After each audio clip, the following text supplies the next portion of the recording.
So box, box, box.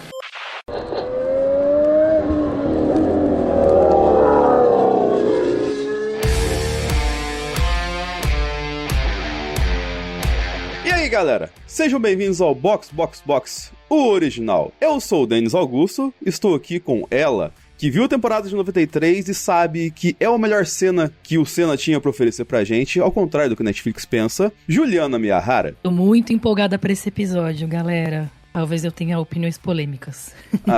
Vamos entrar na fila porque tem bastante gente com opinião polêmica. Gosto assim. E compondo a mesa com a gente, ele, que acredita que o Senna foi sim na favela, dar um capacete pra um garoto carente, Thiago Almeida. Opa, tô aqui. Diferente da Juliana, eu não tenho opiniões polêmicas. Eu tenho opiniões erradas mesmo, né? Porque eu não sei nada. Então, né, como eu já diria Nietzsche, né? Temos a arte pra não morrer de verdade, cara. Porque a ficção é sempre muito melhor do que a vida real. Exatamente. E olha só, fechando nossa mesa, ele, que assim como o Proust, voltou em uma condição totalmente favorável pra ele, depois a gente viu uma confusão muito da louca nesse ano de 2024 na Fórmula 1, Francisco Zotto. Olá, eu voltei e não cortei nenhuma chiquei. Bem, gente, hoje vamos falar de Senna, da Netflix. Né? A gente já fez um especial sobre o Senna dos 30 anos da morte dele aqui no meio do ano. Trouxemos o Rodrigo Matar, especialista, jornalista que viveu toda a época do Senna e acompanhou de pertinho. E aí, nesse programa especial, a gente traz o especialista em não saber nada do Senna, que é o Thiago, pra trazer uma perspectiva mais limpa, entre aspas, do que a Netflix nos apresentou. Então, sem enrolar aqui, vamos entrar na nossa pauta, porque temos 6 episódios de muita emoção, amigo, pra falar sobre Senna na Netflix. Sabe quem a gente devia ter chamado pro episódio? O Davi Brito, que assistia o Senna todo sábado de manhã, mesmo tendo nascido nos anos 2000. Não pode, ele tá dando o rolê no deserto de helicóptero PNG dele. Tá muito ligado com a Fórmula 1 aí, ó. Muito que bem. Ele vendia água, né, lá no estádio, lá no autódromo. Sim. A gente vai meio que separar aqui por episódio, mas logo a gente vai ir e voltar em várias coisas da série aqui com vocês. Mas a gente vai seguir assim, até por uma questão, vamos colocar assim, cronológica, narrativa, né? O Zotto, que é o cara do audiovisual aqui, né? Estrutural, assim, seguindo uma pauta. Quantos anos que a gente não segue uma pauta, né, Thiago, direito? Então, nossa. Então a gente vai tentar fazer hoje aqui.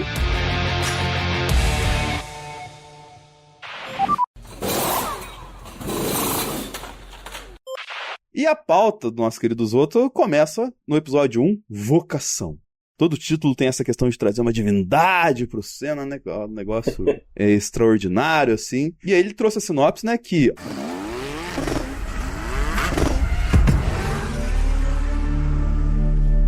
Ayrton Senna começa sua carreira no automobilismo na Fórmula Ford, longe de casa e sonhando alto. Ele busca por reconhecimento e mais oportunidades na pista. Eu não escrevi essa sinopse, é a da Netflix. Se abrir o catálogo da Netflix, tá escrito isso lá, tá? Eu copiei de lá. Sim, por isso que eu fiz a voz de narrador esquisito. Locutor esquisito, no caso. Porque narrador esquisito já tem um Galvão na série. Pode isso, Arnaldo! Mas a série, ela começa, como ela termina, né? Com a parte de Imola lá, os acidentes pelo olho das crianças e tudo mais. E aí a gente volta lá no começo. Tem gente que falou que, nossa, que genial, né? Trabalharam com flash forward, flashback, né? Como se tivesse sido um negócio absurdo que eles fizeram. Scorsese chorando no chuveiro agora, né, cara? Cara, pegaram nesse nível. Eu não vi comentários online, que eu tô me distanciando de rede social, né? Mas teve isso? Tipo, meu Deus, chorei radical, é isso? Teve, meteram um negócio aí, é o multiverso da loucura do Ayrton Senna, você não faz ideia. Ô, Ju, desse primeiro episódio, que tem lá ele no kart, aí tem toda a questão que a gente tem o primeiro impacto com a série, assim, quais são as primeiras perspectivas que você tem que trazer pra gente? Olha, eu tava muito pronta pra gostar da série, eu tava super ansiosa, acho que como todo mundo aqui, e eu sabia já que eu ia gostar, né? É lógico que a série tem defeitos e ela não é perfeita. Esse episódio, especificamente, eu acho que ele é um pouco mais lento, assim, mas é quando a gente dá de cara com os primeiros personagens e tem aquele impacto, assim, né, de quem são os atores que foram escolhidos pra fazer essas pessoas. E uma das coisas que eu mais gostei da série como um todo é justamente o casting, né, então a escolha dos atores e a direção de atores e as atuações. Eu acho que tem uns destaques, mas quase todos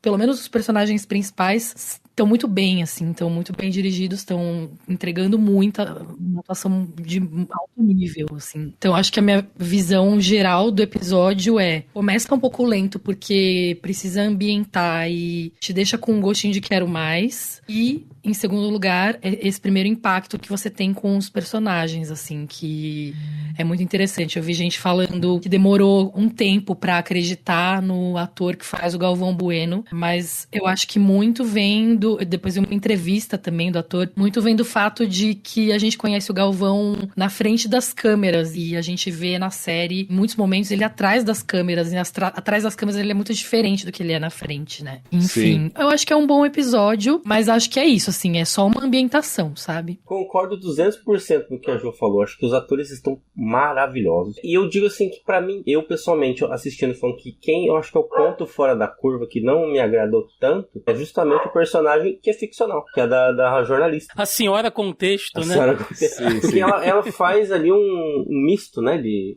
vários jornalistas e comentários de outros pilotos e tal, e ela me parece deslocada, e tem uma subtrama dela que pra mim, uma série do Senna, não é nada interessante, mas é lá pra frente, né, que acaba misturar ali com o filho e tal, né, e aí pra mim é o único pontinho que você fala mais ou menos. Já os outros, e aí eu quero destacar muito o Gabriel Leone como protagonista. Cara, ele é o Senna, assim, ele tá perfeito, maravilhoso. Aí toda a maquiagem também que é utilizada, lá pra frente a gente vê a Xuxa, cara, é a Xuxa, cara, é igual, é perfeito. Cara, parece mais a Xuxa do que a Xuxa. Exatamente. Sim. Se olhar hoje a Xuxa e a Pamela Tomé, que é a atriz, eu acredito mais na Pamela Tomé que na Xuxa, né? E esse comentário do Galvão, eu não senti esse problema, não. Pra mim, é o jeito que outro Gabriel, né, o Gabriel Luchar, né, que faz o Galvão Bueno, é a mesma vibe, assim, ele faz meio que uma imitação, porque ele é muito caricato, né? Mas funciona na tela. Você olha e fala, é o Galvão, sabe? Então passa bem tranquilo. E outro que me chamou muita atenção, e aí no segundo episódio, se não me engano, é o Niki Lauda. A gente fica com aquela época aquela interpretação do... Esqueci o nome do cara do Rush. Daniel Bru. Isso. Que faz muito bem, mas eu acho que o que faz aqui na série do Senna é melhor que ele. Cara, o Lauda da série, ele aparece pouco, né? Então ele foi muito mais pontual, assim. O Daniel Bru, ele teve mais exposição, então você consegue achar mais erros, assim, na atuação dele. O da série, ele, tipo, cara, caracterização perfeita. Até, pô, aquela gelatina que eles meteram no rosto dele lá ficou excelente. Dá de 10-0 muito maquiagem da Marvel, né, Thiago? Oh, com certeza. A peruca da Marvel, cadê agora?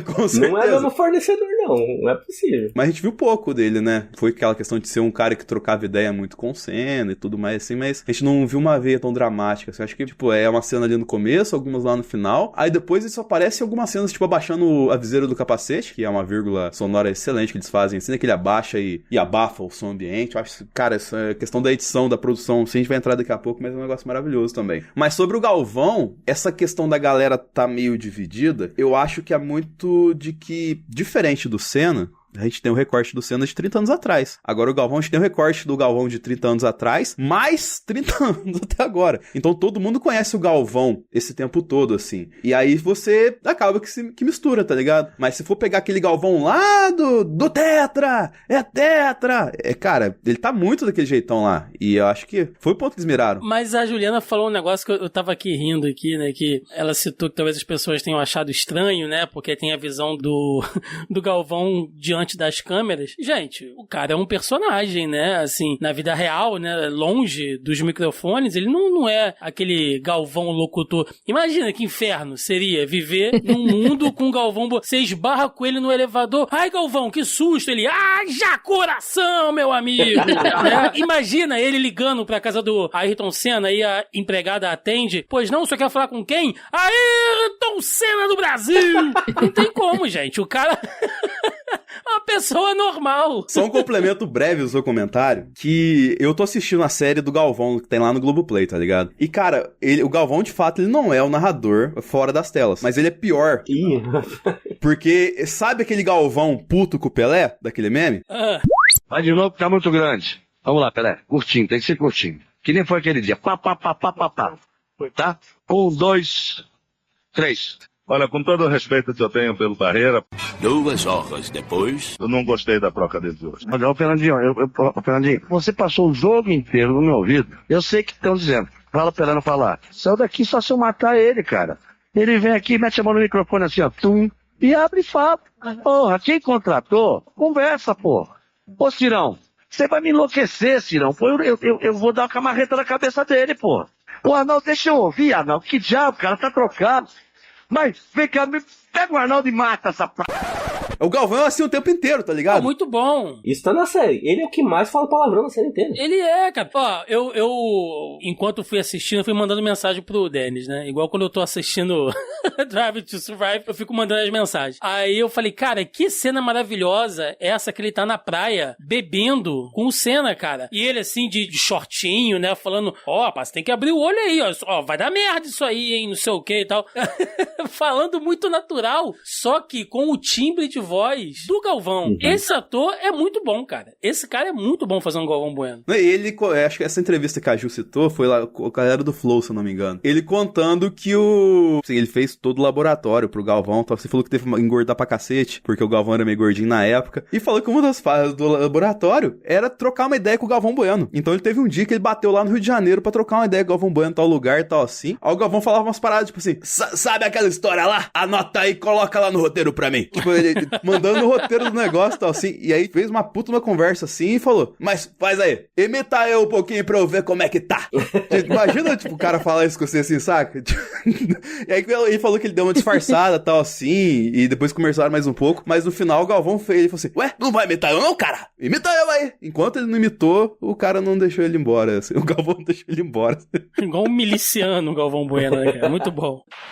Além disso, acho que a gente pode falar um pouquinho da produção, né? Porque, cara, maquiagem, carro, cabelo, que a gente falou aqui, cara, é tudo excelente, velho, de verdade, assim. Eu digo até que a retratação do esporte Fórmula 1, e eu gostaria de ouvir aqui o Zoto e a Ju também, principalmente, por acompanhar mais tempo, a retratação do esporte, eu digo que chega a ser até melhor que a do Rush, porque eu acho que é um recorte muito grande que a gente tem, e, cara, o modo que eles fizeram, assim, a diversidade de cenários, a diversidade de carros também, e enquadramentos, assim, me lembrou muito, Zoto, o Grand Prix lá, o filme lá passava em Mônaco, lá tal, acho que dos anos 60 e tal. Que foi filmado em Mônaco, né? Foi filmado em meio a um fim de semana. É igual o filme do Brad Pitt que tá saindo aí, que é filmado em um fim de semana de Fórmula 1. Então isso facilita muito, né? Aí já fica também uma recomendação pra quem não viu a série, né, do Senna, assistir o making of, que eles explicam como eles construíram 4 circuitos em um circuito na Argentina, né? Eles fazem parecer outro circuito e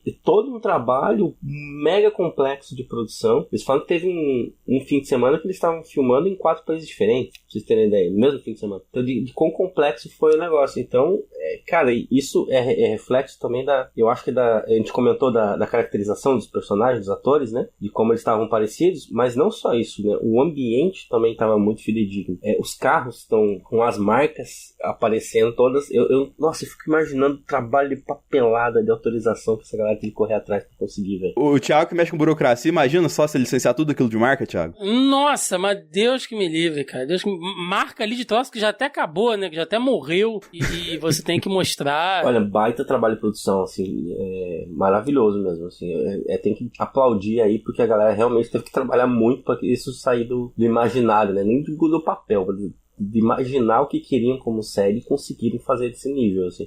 Total. Perfeito, cara. Concordo com tudo que todo mundo falou, assim, um alto valor de produção. A gente não falou ainda dos efeitos especiais, né, mas na verdade a gente falou de transformar os efeitos especiais para transformar um autódromo em vários, mas tem muito além disso, né, os closes que tem durante uma corrida que eles fizeram com um fundo de painel de LED, enfim, é impressionante, assim. Sinceramente, eu não esperava um nível tão alto assim. E é isso, é o que todo mundo já falou, assim, cabelo, maquiagem, a direção de arte é muito boa. Eu acho impecável, assim, tecnicamente acho impecável mesmo, assim.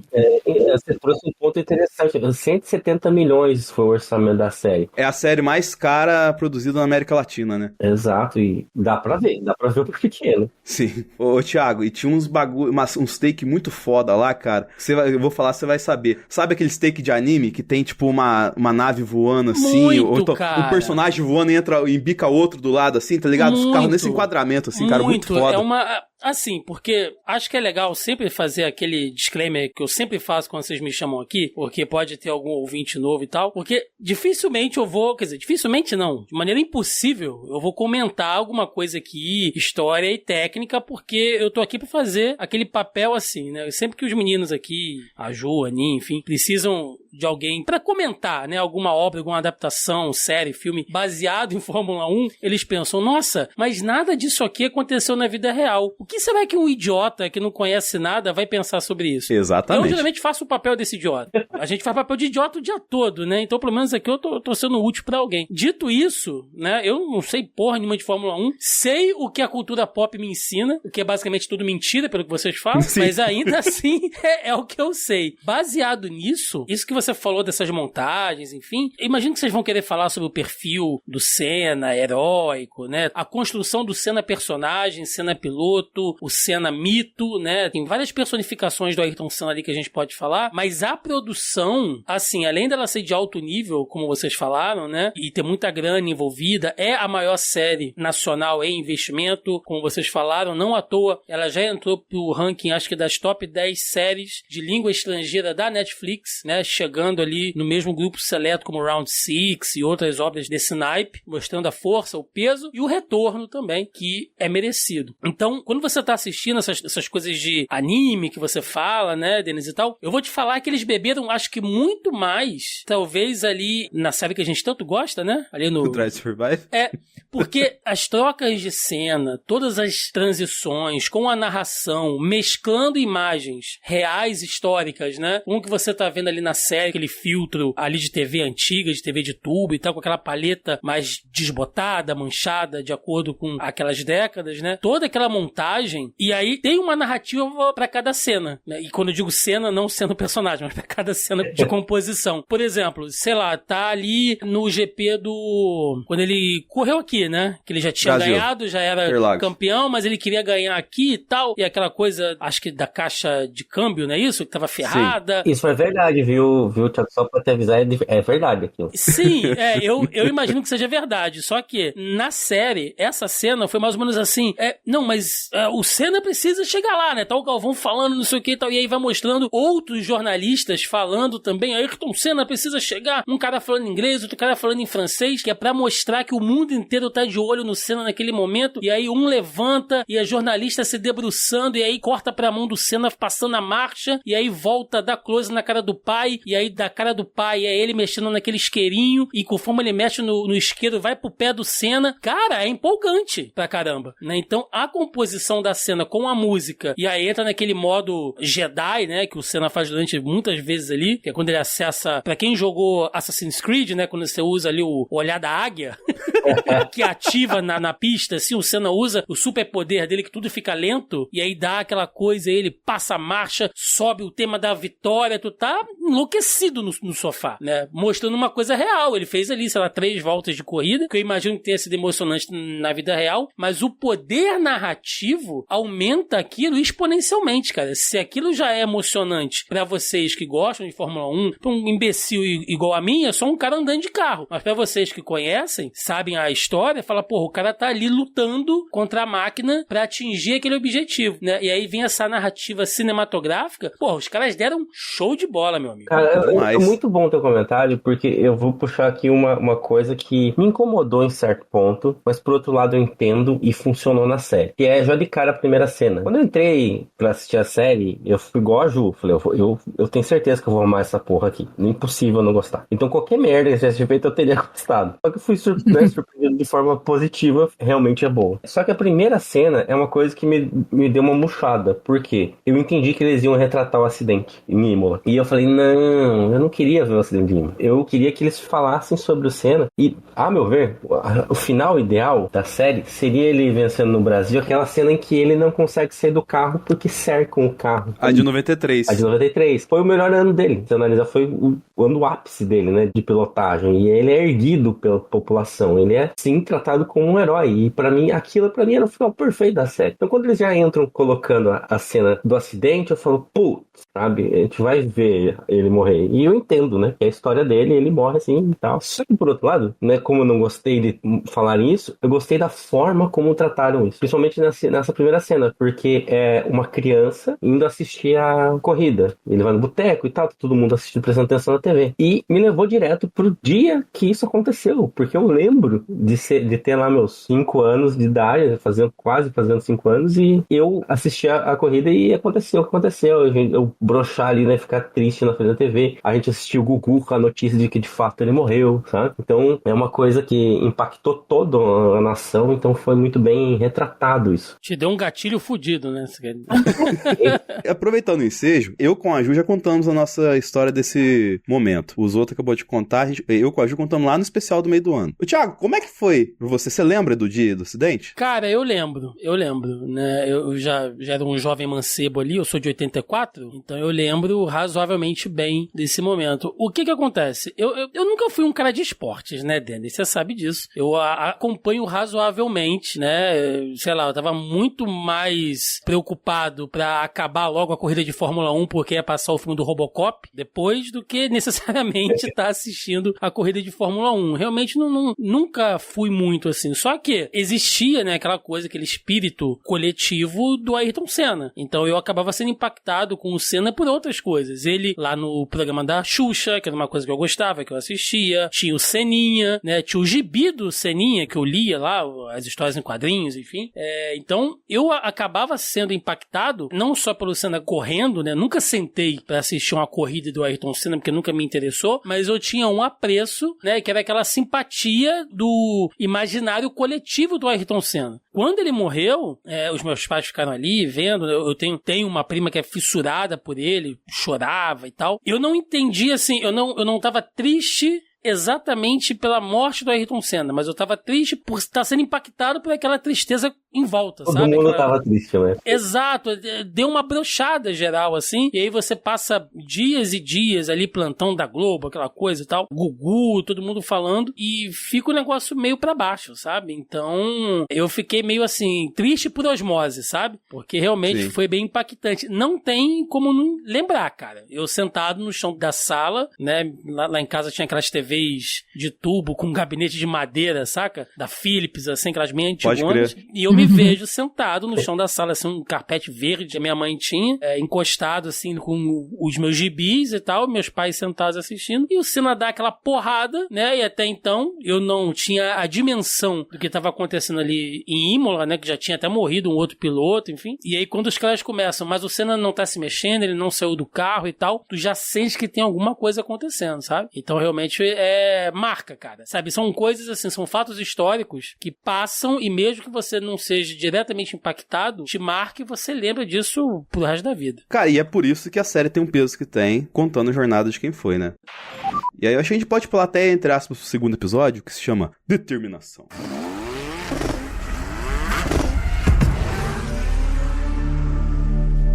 Uma viagem à Itália resulta em um melhor desempenho nas pistas. Após chamar a atenção de Peter War, Senna faz uma escolha decisiva e Alan Prost cruza o caminho de Senna. Nossa, a sinopse da Netflix é um show, hein? Eu posso já abrir meu coraçãozinho e falar que eu lacrimejei nesse episódio? Pode sim. A corrida dele em Mônaco, velho. Aquela ali me pegou. Da Toleman ali, né? Sim, eu dei uma lacrimejada bonita.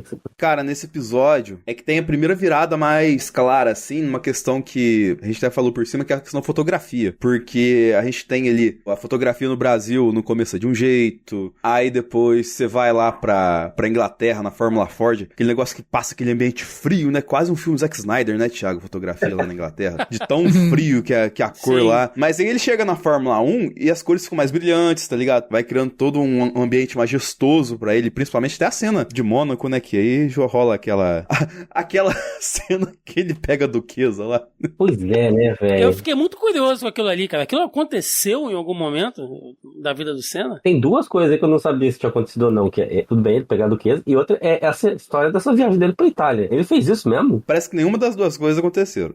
Não faz muito sentido, né? Aí tem uma corrida na sexta, beleza, então quarta-feira eu vou pegar um carro e dirigir até a Itália. Não Eu acho que isso é real. As duas coisas não aconteceram, se não estiver muito enganado, porque eu já vi acho que foi até o Pega Santos fez um vídeo e ressaltou que esses dois pontos não aconteceram. Da Duquesa, com certeza não. Mas a história da Silver Tape, sim, é real. Então, aí isso que eu ia falar, a Silver Tape aconteceu. Esse que é o mais doido, saca? Tipo, talvez o mais absurdo desse episódio aconteceu pra caralho.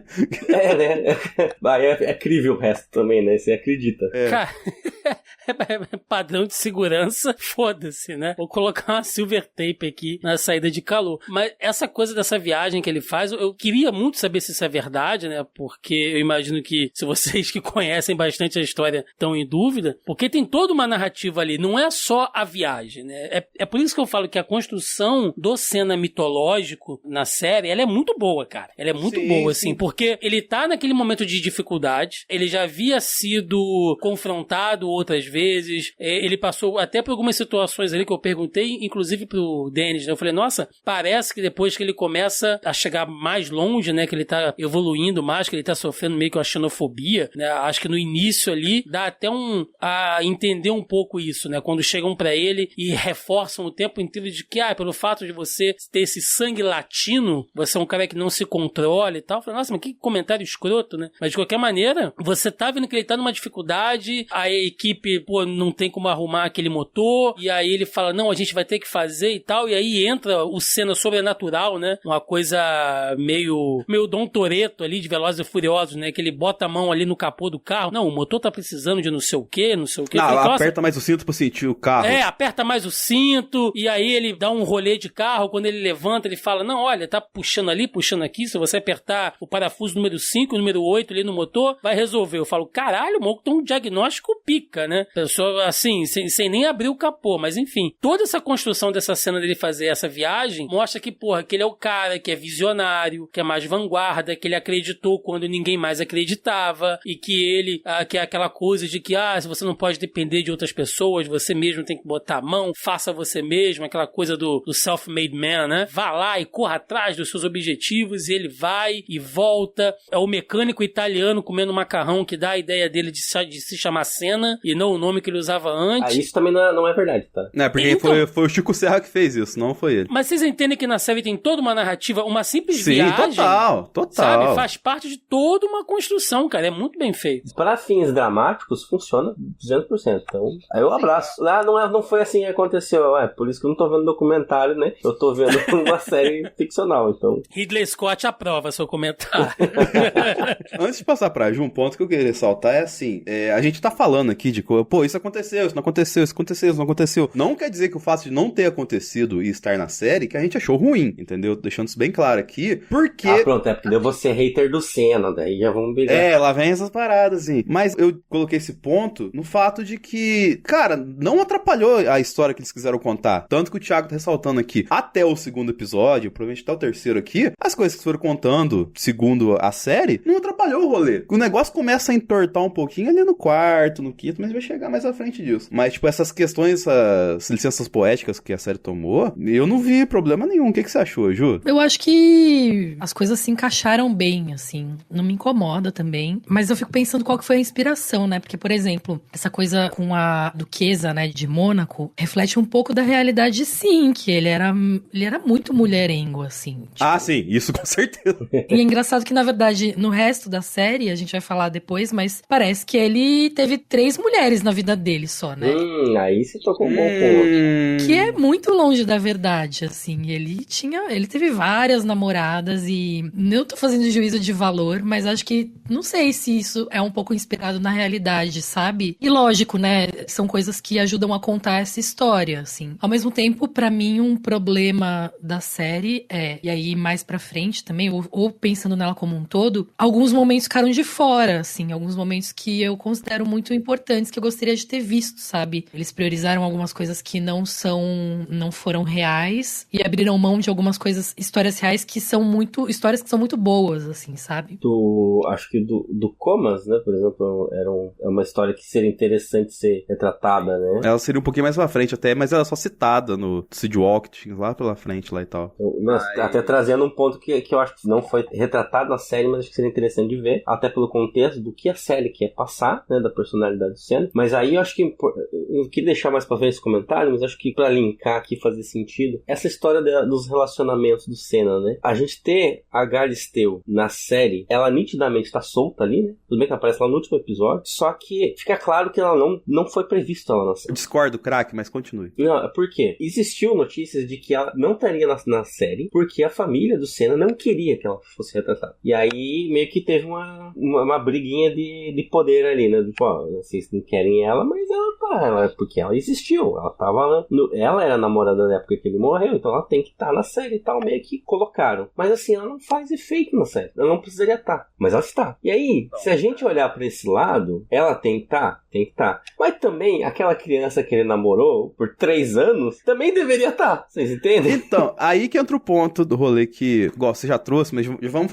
falar desse elefante na sala de uma vez. Porque assim, eu até falei no meu vídeo que a Júlia Rezende, que é uma das co-diretoras da série, ela fala, até no Promelete, numa entrevista, de que eles, na montagem do desenvolvimento do Senna na série, ressaltaram as mulheres que foram importantes pra vida do Senna. E aí você tem lá, vamos lá, o checkpoint. A mãe do Senna tá sempre lá conectando ele com a família, não deixa ele ficar sozinho quando ele tá sem ninguém com ele. Bem feito, bem feito. A irmã, que quando ele tá nos momentos mais de confusão lá, vai lá ouvir ele, assim, e deixa ele abrir o coração dele. Bem feito? Bem feito até uma página 2 ali. É, mas ela defende a imagem do Senna até hoje, né? Sim, sim. Faz sentido com a personagem. Aí você pega a Lilian, primeira esposa dele. Pô, tava lá no comecinho, né? Que ele tava amadurecendo, assim, até amadurecendo o que ele queria fazer da vida e tudo mais. E não sei se é exatamente por isso, mas no momento que ele teve que seguir carreira, ele quebrou um acordo com ela e eles acabaram se desentendendo e acabaram se divorciando. E aí você tem a Xuxa, que entra no ápice do Senna e no ápice da Xuxa. Então meio que um entende o outro dentro das peculiaridades que cada um tem ali, da vida extra pista e extra palco, no caso da Xuxa. E aí eles se encontram nesse tempo, só que aí, como era uma coisa muito gigantesca, assim, pra cada um a carreira, eles se distanciavam com isso. E aí não deu certo. E aí entra o ponto que eu ia colocar da Galisteu, que assim...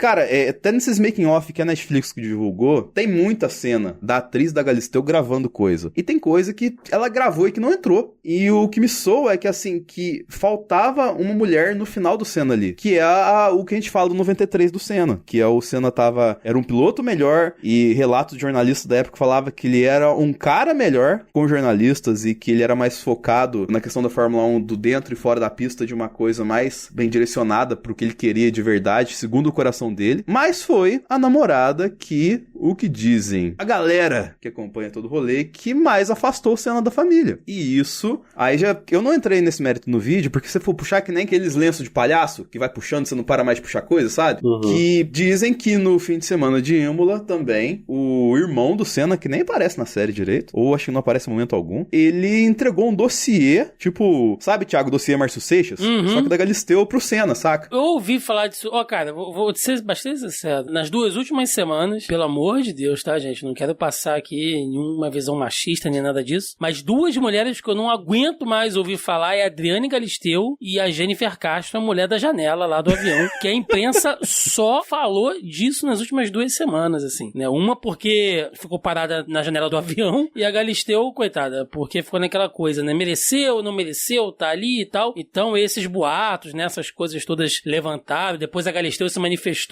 também, dizendo que, mas a minha história com o Senna foi muito bonita, né, e vocês não sabem, mas se vocês quiserem saber, quem sabe, né, a Netflix me chama aí pra fazer uma outra série. Foi um tom assim.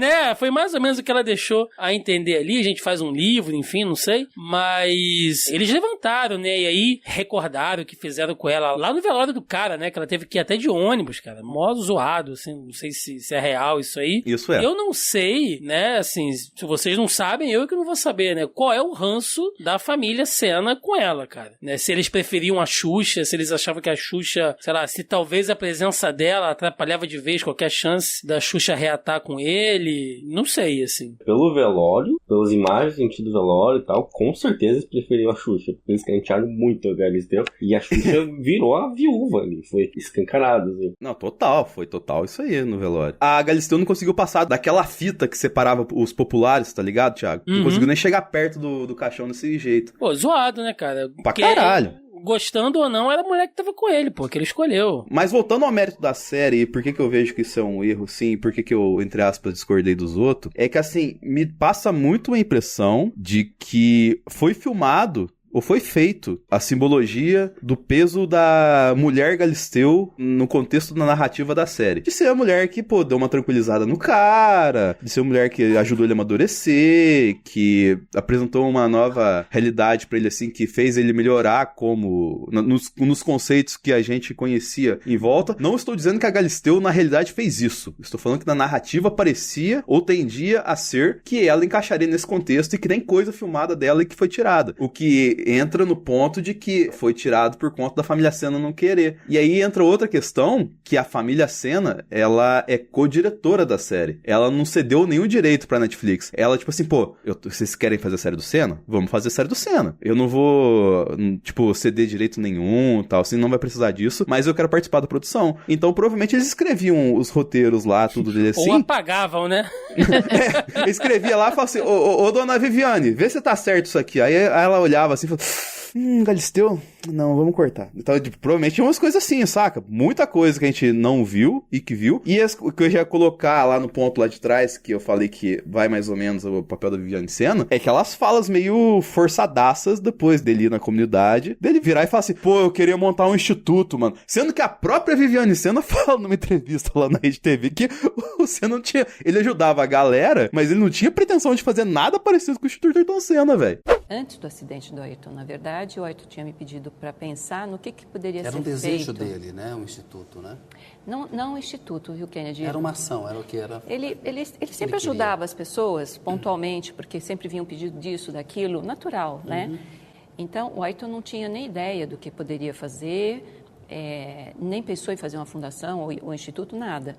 Ficou forçadão, assim, né? Foi quase que o Nick Fury, Thiago. Olhou assim pro céu, assim, falando, precisamos fazer uma iniciativa. Tem essa coisa. Bom, imagino que vocês queiram falar sobre isso em algum momento específico, do mito do Senna, né? Mas eu vou esperar vocês falarem primeiro pra eu não ser xingado sozinho. Hoje, sobre esses pontos que a gente comentou aqui, você tem alguma coisa a adicionar com a gente aqui? Eu acho que eu teria pra falar só alguma coisa sobre como a Adriane Galisteu foi retratada mesmo e é isso que vocês falaram, assim. Como a família tá muito envolvida, eu já imaginava que... na verdade, eu até achei que foi muito o que aconteceu, que foi ela ter aparecido, sabe? O tanto que ela apareceu, assim. Eu imaginava que poderia até ser pior, então... sei lá, a gente tá na vantagem, assim. E acho que depois teve outros momentos com outros filmes, o documentário, sei lá se a família teve alguma influência, mas assim ficou muito claro. E até porque a própria Adriane Galisteu, ela fez questão de sempre falar sobre essas coisas, né? A família nunca gostou dela, realmente, então acho que já era esperado, assim, ela ter uma participação pífia, assim, na série. Mas é um erro, porque não condiz com a realidade, assim. Acho uma besteira, assim, depois de tantos anos, sabe? Mas é isso que eu tenho a dizer. Mas, cara, esse ponto a gente vai falar mais pra frente, desenvolvendo aqui os episódios, porque... esbarra um pouco também na visão do Senna. Pô, o Senna tá bacana, tá igual o Thiago falou da mitologia, né? Pô, a aura do Senna tá bem colocada, assim, em cima até do que se tem de material ligado ao Senna desde sua morte, sim. Só que em algum ponto deixou ele meio bondão, né? Mas daqui a pouco a gente fala sobre isso. Vou trazer aqui sinopse do terceiro episódio pra gente seguir em frente, porque eu acho que desse aqui a gente já passou por esses pontos, né? Essa cena de sexo, que a gente não sabe se é verdade, provavelmente que não. Mas a gente vamos pro terceiro episódio, que é Ambição.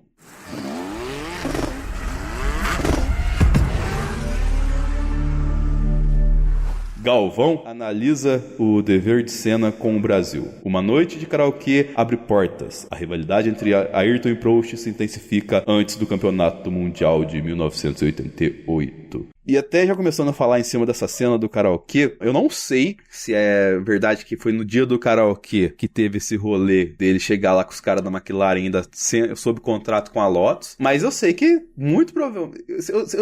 Eu não consegui achar aqui, cara, mas eu acho que eu já vi essa foto do Senna cantando karaokê com o japonês em algum lugar, velho. Você tá confundindo com o Schumacher, com o Barrichello comemorando o título da Ferrari. Puta, pode crer. Aí o maravilhoso, eu quero usar de fundo de tela do meu celular. Então, Thiago, nem isso teve, cara. Não, é possível que tenha, tá? Porque na época, o karaokê era uma coisa, né, tipo, no Japão, principalmente, era uma coisa, o bar de karaokê, era uma coisa relevante, e japonês tinha muito essa pegada do karaokê. Faz sentido, não tô dizendo que é real. mas aí, esse episódio é um que eu gostaria muito de criticar, porque o primeiro ponto é como o Senna saiu da Toleman. Eu acho que tem uma história ali que não foi explorada, porque o Senna saiu meio em maus termos com a Toleman, né? Por causa justamente do título do episódio, ambição. Ele queria um carro de ponta, e a Toleman nunca teria. Tanto que foi comprada pela Benetton, né? Talvez se ficasse lá até começo dos 90, ele fosse, né, chegar a ter um carro só para competir, que fosse o carro do Schumacher lá em 94. Mas seria um caminho totalmente diferente, um IC muito ruim para a carreira do Senna. Então era interessante que tivesse retratado essa briga Senna com a Toleman, porque ele chegou a não correr uma corrida. E seria interessante para a construção do personagem Senna. E aí é um ponto que eu critico na série, porque eles tentam tanto deixar ele como um mega herói e tal, que eles esquecem de contar que essa ambição tem um lado ruim. O que eles falam o cara é muito agressivo na pista. Não é só na pista, ele é agressivo em relações. Ele queria vencer a todo custo. É diferente de ambição, né? Ele passa um pouco do ponto, né? Então, total, já na Lotus, eles omitem praticamente 3 anos da carreira dele, onde teve esse desespero dele, né? Por vencer. E ele vence a primeira corrida, é retratado ali no começo do episódio, até a gente ter essa virada de chave na vida dele, indo pra McLaren com uma outra posição, né? Ô Ju, tem o Casimiro fala, esse Senna bonzinho te pega? Não te pega. Eu não sabia que ele falava isso. Eu sou muito iludida. Eu sempre comprei o Senna bonzinho, sempre, assim. Eu deixei de lado todas as coisas erradas que ele fazia.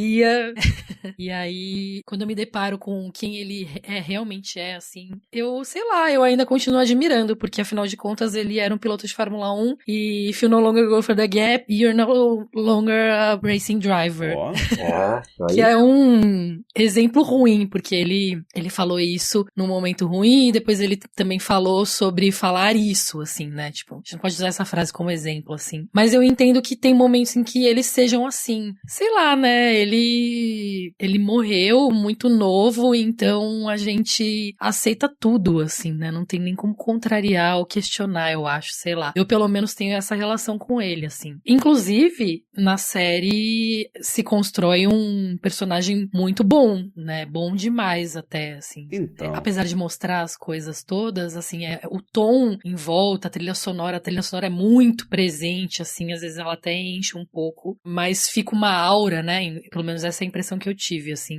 É muito legal isso que a Ju falou, que eu acho que é uma opinião muito honesta, porque sempre que se fala de Ayrton Senna, e consequentemente de outros ícones, né, de outras pessoas que carregam essa aura de herói, né, a gente pode até discutir o termo herói depois, mas dificilmente eu acho que as pessoas falam com essa honestidade que a Ju falou, que olha, eu compro a imagem dele dessa maneira, mas pô, assim, não vou entrar no mérito das coisas erradas que ele fez, porque senão entra meio que nessa loucura que a gente vê aí às vezes nas redes sociais, né, sei lá, e eu até te mandei alguns links, né, que eu falei, nossa, mas a galera tá muito braba aqui na internet, que alguém fala, que joga lá e fala, nossa, assisti a série do Senna, é muito legal ver como ele era inspirador. Aí vem uma pessoa embaixo e comenta, mas se o Senna fosse vivo hoje, ele ia votar em fulano. Gente, né, mas aí você tá psicografando o voto do cara, tá ligado? Isso aí que você tá fazendo é bet de necromancia. Você tá apostando na opinião de um defunto, cara, sabe? Não tem como você fazer isso. Ou então, tipo, nossa, mas esse episódio aqui dele com a Xuxa ficou bonito, né? Mas ninguém vai falar de quando ele tava com a menininha mais nova. Bicho, pelo amor de Deus, sabe? Se você quer ver um documentário, se você quer ir atrás de, sei lá, um conteúdo de uma lista, tipo, sei lá, 10 coisas erradas que o Ayrton Senna fez na vida dele, tu vai achar, sabe? Aqui não é um lugar pra isso, até porque é uma série que ela é chapa branca, ela tem a presença da família do Ayrton Senna ali fazendo parte dessa direção, dessa produção, não vai chapiscar o cara, não vai, entendeu? E tem o lado, sim, dele, inspirador, ícone, né? Porra, um piloto incontestável, isso aí não há o que se discutir. Não adianta você ficar esperando, tipo, mas não colocaram ali, sei lá, a cena do dia que o Senna, sei lá, atropelou o cachorrinho na rua, né? porra, isso aí ninguém fala, né? Cara, porra, pelo amor de Deus, sabe? Eu acho meio mesquinho quando a galera fica nessas coisas assim. Eu acho que provavelmente ele fez, né, muitas paradas erradas, ele deve ter agido, né, de maneiras muito duvidosas em algum momento, mas não é nessa série que vocês vão ver isso, desculpa. Tem que ir sabendo, né? Eu entendo, só acho assim, é que uma parte da personalidade dele não é abordada. Eu não acho que tem que ir no nível, pô, nossa, ele também faz coisas absurdas, né? Esse caso da menina lá que ele namorou, que era menor... Adriana e a mim, o nome dela, se quem estiver ouvindo já é interessado.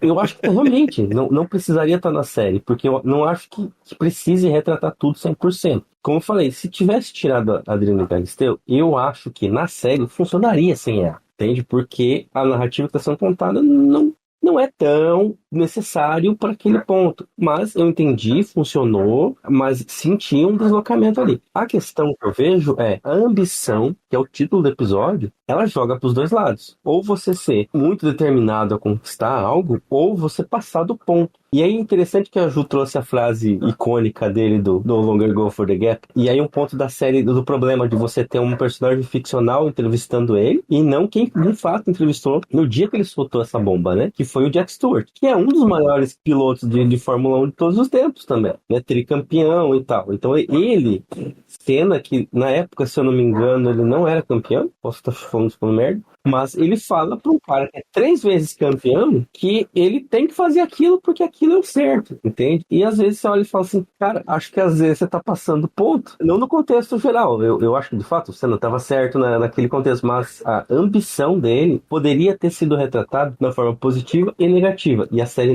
nem olha pro lado negativo. Isso aí já é uma coisa, Denis, que Drive to Survive faz muito bem, que é mostrar que todo mundo em algum nível é meio arrombado, né? Que todo piloto de Fórmula 1 em algum nível é meio corno, que se ele puder passar a perna no outro ali, se puder dar uma zoada e tal, passar a perna, né, como a gente vê acontecer, vai, porque é um esporte extremamente competitivo, né, você compete com as outras equipes e dentro da sua equipe, então em algum nível os caras têm que ser meio putos assim, mas agora, você me entendeu, eu entendi perfeitamente. Então, esse excesso de chapismo branco, né? Às vezes é meio chato também. É o que eu ia falar, essa bundamolice do Senna, tá ligado? Que me irritou um pouco. Porque assim, vou entrar no episódio 4 já pra gente falar disso. O episódio 4 chama Paixão.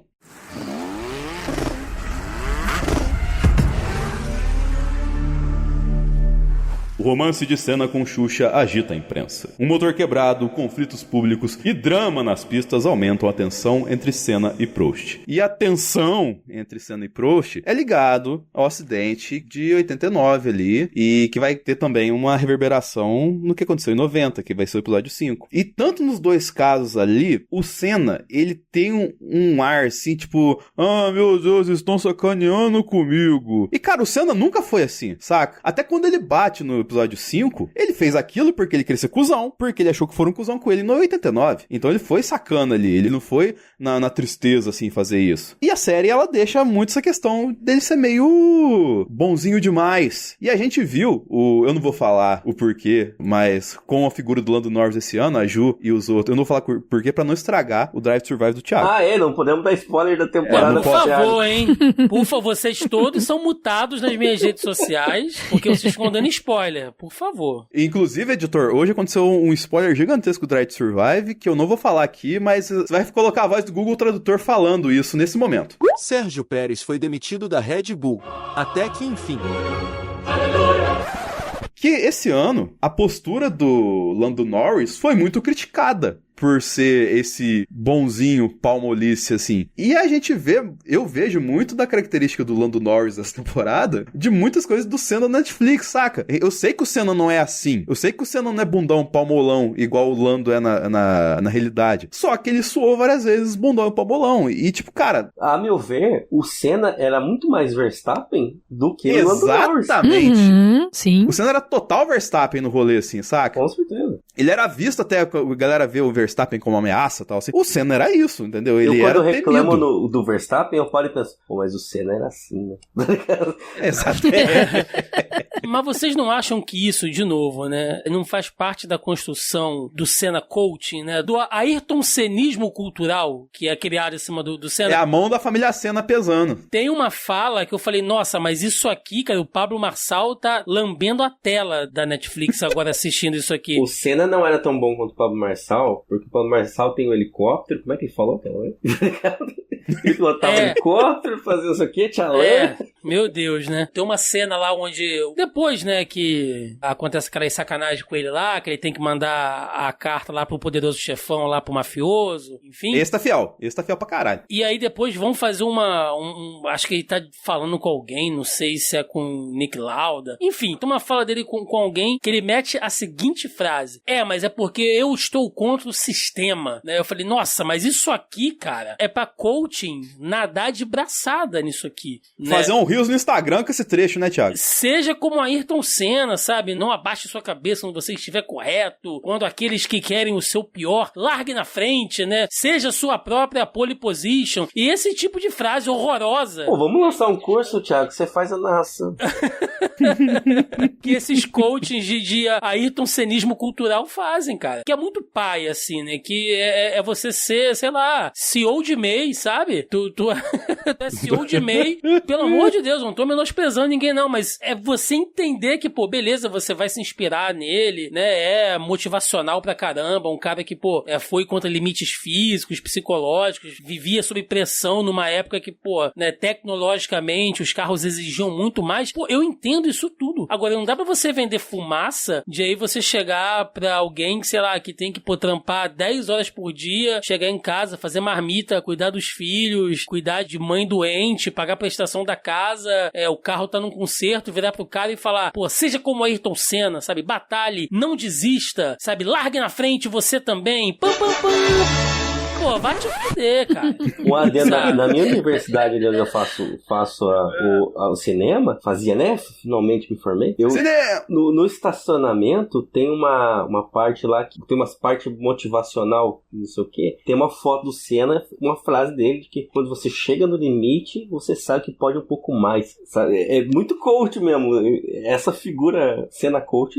Entendeu? Aí tá os caras lá trabalhando, porra, 10 horas por dia, sem hora extra, morrendo de burnout, e depois tem que ir pro SUS, cara. Vê se o Senna ia pro SUS. Não ia. Então não mete esse caosinho aí. Não, sabe? Eu acho que tem que estar tudo dentro das devidas proporções. Então, esse bundamolismo, essa vitimização que você tá falando, Denis, eu acredito que é pra manter essa construção do mito do Senna, né? Não, totalmente isso, cara. Mas incomoda, porra, porque se for assim, você não vai sair do lugar, caramba. Tipo, pô, o exemplo que os outros deu até funciona, porque você tá dentro de uma universidade, uma faculdade, assim, então você tá na fase de ter que se fuder, entende? É diferente. Agora, no mercado de trabalho, não, caralho. Como você falou, vários contextos que envolvem a pessoa, e aí ele, tipo, rala pra cacete, vai lá, abre o Instagram no final do dia e fala assim, você tem que ser como mais Ayrton Senna. E eu não tô inventando, gente. Vocês sabem que isso acontece. Pra caralho, pra caralho. Mas, Senna bunda mole à parte, e falando em bunda, Thiago, a gente tem a visão da bundinha. Eu já tinha visto a bunda da Xuxa, agora a bunda do Senna. Com a perna malhadona, tu viu, cara? Sendo um gostoso ali, cara. Que beleza, hein? Uhum. O Jeju. O cara com o quadríceps pulando ali, cara, ó. Bem pra caramba. Atleta, ele. Tem mais algum apontamento sobre Senna e Xuxa nessa série? O que você acha, Ju? Foi demais? Foi no ponto certo? Adiciona o que no rolê? Foi demais. Eu acho que tem a ver com a família, mas eu acho que também tem a ver com vamos explorar esse personagem mítico que é a Xuxa, sabe? Quase como se eles fossem o casal perfeito, assim, sei lá. E foi demais, porque comparado com o que aconteceu na vida real, o que a gente sabe é que foi um relacionamento muito mais breve do que o que apareceu lá. E eles se viam muito pouco, assim, porque obviamente cada um tinha sua vida agitada e sobrava pouco tempo pra eles se encontrarem no mesmo lugar, assim, né? Tipo, o piloto nunca tá em casa. Então, acho que foi demais mesmo. Me deu um bode, assim. Eu gosto da Xuxa, porque eu gostava dela quando eu era criança, mas acho que hoje em dia tem outros motivos pra eu gostar dela. Mas isso me bodeia, assim. E aí eu vejo ela também falando coisas, enaltecendo esse relacionamento mais do que eu acho que ele foi, assim, sabe? Tipo, exagerando as coisas, assim, e falando que no final da vida dele eles quase se encontraram de novo. Não acredito muito nisso, sabe? Todas as ex-namoradas do Senna, no final da vida, quase se encontraram com ele, segundo relatos delas mesmas, né? É incrível isso. Não, porque ele falou comigo, né? Sonhei com o Senna, né? E quando eu acordei tinha um capacete na minha cama, assim. É uns negócios meio doido. Agora, o casal Senna e Xuxa era uma coisa com um poder mercadológico, né, de você poder tirar uma foto dos dois e estampar aquilo numa capa de revista, né, na Ilha de Caras, aquelas breguices todas assim dos anos 90, cara, vendia muito, porque você tinha um símbolo de masculinidade e um símbolo, né, extremamente, assim, sensual, mas ao mesmo tempo que envolve aquela coisa ali das suas crianças e tal, então uma coisa muito tradicional, conservadora. Era o casal perfeito, cara. Qualquer produto que você quisesse, se você conseguisse vincular aquilo à Xuxa e ao Ayrton Senna, você venderia, porque era o casal, assim, jovens, bonitos, sabe, ultra talentosos, bem-sucedidos, então era tudo que a mídia queria. E fica aquela questão, né, o que o Ayrton Senna falou no ouvidinho da Xuxa, ali no meio daquele monte de criança. Tem mais alguma coisa que você quer ganhar nesse Natal? Bom, o que eu realmente quero eu não posso falar aqui. Por que não? Censurado. Mas eu só quero muita felicidade pra... Conta aqui. É Natal, pega no meu... Deve ter sido uma sacanagem pesadíssima ali, cara. A resposta naquela outra cena lá do sexo dos dois, a bunda. Tá lá. Com certeza foi aquilo. É aquilo lá. E vale ressaltar, né, que essa cena relata a praga, né, que aconteceu com o Senna, porque a Xuxa eu pensei que tu ia falar do Praga, né? Lembra? Não, do Praga ele tava lá. Ele tava lá. Mas o que eu ia falar? Pô, você quebrou agora, cara, tomando... O Praga e o dengue, né? Muito bom. Se fosse hoje em dia, sei lá, cara, o Covid e o não sei, o que Tinha o dengue, né, o negocinho? Tinha? O dengue e o Covid, né? Que beleza, os mascotes, dengue e Covid. Mas voltando ao ponto que eu ia colocar, que o Praga, né, ou a praga que aconteceu ali, foi os beijinhos da Xuxa que acabou em 93, né? Não teve o beijinho de 94. E também foi retratado isso na série. Né? É verdade. Teve a praga, é verdade. Então foi ali que acabou tudo. Como diria Gilberto Basso. Mas continuando com a série aqui, nesse episódio também se desenvolve mais a treta dele com o Prost, né? E, como acho que foi os outros que falou, né? O cara que faz o Prost, velho, ele tá inacreditável, assim. Vocês acharam ruim? Eu achei maneiro, cara. Inacreditável de bom que eu tô falando. Tá. Que, tipo, ele passa aquele ar de cuzão, assim, que o Prost sempre teve, sabe? Só que ele consegue, tipo, ele consegue maximizar isso de uma forma excelente, sabe? Porque você olha assim, você fica com uma raiva do Prost, e o Prost parece estar cagando tanto pro Senna, quanto pra você que tá assistindo a série, sabe? Então, assim, ele fica com uma displicência, assim, e, tipo, você vê que ele faz isso, e ele, ao mesmo tempo, é chorão pra cacete nos bastidores, é o parça do Balestre e tudo mais. Sobre esse Prost da série, Ju, o que você achou? Eu acho ele puta ator, assim, eu acho que ele tá muito bem. A caracterização também, apesar dele não estar idêntico, me convence muito, assim. E eu acho que eles fazem eles constroem essa narrativa, né, de herói e vilão, sendo o Prost o vilão, mas eu também acho que eles conseguem desenvolver o personagem bem. Ele não é só mal, né? E a gente sabe que a relação deles na vida real também não foi só de embate, assim. Eu gosto muito, assim. Eu acho que é um dos melhores personagens da série pra mim, o Prost. O Alan Prost, ele tem uma energia meio meio Daniel Ricardo feelings, né? Uma coisa assim. Porra, eu não queria ligar isso, não. Eu também não. Pra você ver como é que a visão no Drive to Survive é distorcida, hein, cara? Não, gente, não tô falando a nível de habilidade. Estou falando a nível, tipo, o cara é meio babaca, mas, porra, a gente gosta dele, né? Então, tá. nesse sentido, assim. Eu achei interessante um comentário que eu vi no Reddit sobre a série. Foi assim, quando saiu a série e tal, eu comecei a assistir, que nem maluco. Alguém postou um negócio assim, tipo, Alan Prost segundo a série do Senna Netflix. Era uma foto do Hitler. Nossa, cara. Eu falei, cara, meu Deus, como é o vilão, não sei o quê. E eu não senti isso. Eu achei que representaram muito bem o Prost, porque ele era um baita piloto. A gente tem que ser sincero, porque a mídia brasileira sempre tratou o Prost como vilão, sendo que ele era só outro piloto que ele ganhar. Tinha uma preferência do Balestre, isso era bem óbvio em algumas decisões, mas ele era um baita piloto e ele sabia mexer na cabeça do Senna, né?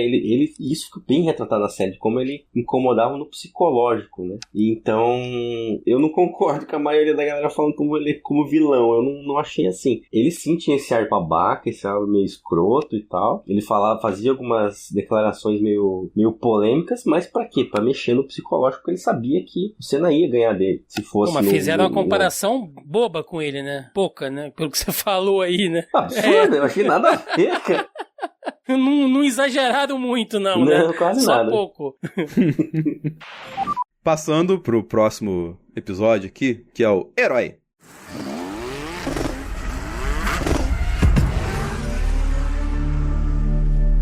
Após a polêmica coletiva de imprensa de Senna, Balestre anuncia os pilotos da temporada. Prost deixa a McLaren e Senna supera limites em busca da vitória. Oh, meu Deus do céu. E aqui começa a ficar ainda mais caótico, porque acontece tudo em todo lugar ao mesmo tempo, né, Zoto?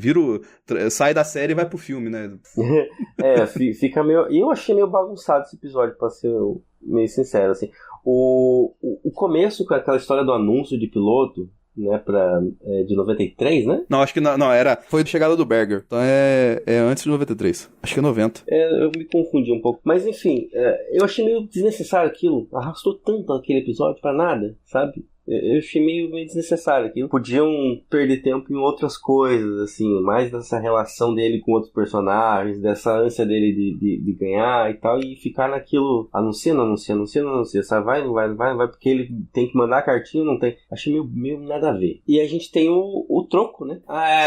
Foi aí que ele falou do gap, não foi? Em 90. Uhum. Que é o troco dele que ele faz de propósito, né? Ele não falou isso na época, ele falou que foi na briga mesmo, não sei o que, mas depois de uns tempos, uns 2 anos depois, ele falou... Típica declaração do Verstappen, né? Mas o Verstappen falaria na hora, né? Eu bati mesmo, aquele filho da puta. Assim. Nossa, pra falar bem a verdade, eu não lembro exatamente desse episódio, sabe? Eu não lembro. Porque acontece tudo nessa época, assim, saca? Na série, assim. Eles condensaram tanto de coisa num pedaço só. Foi no 4 e no 5. E aí deixa a gente mais perdido, porque a gente mistura até a realidade com a série, assim.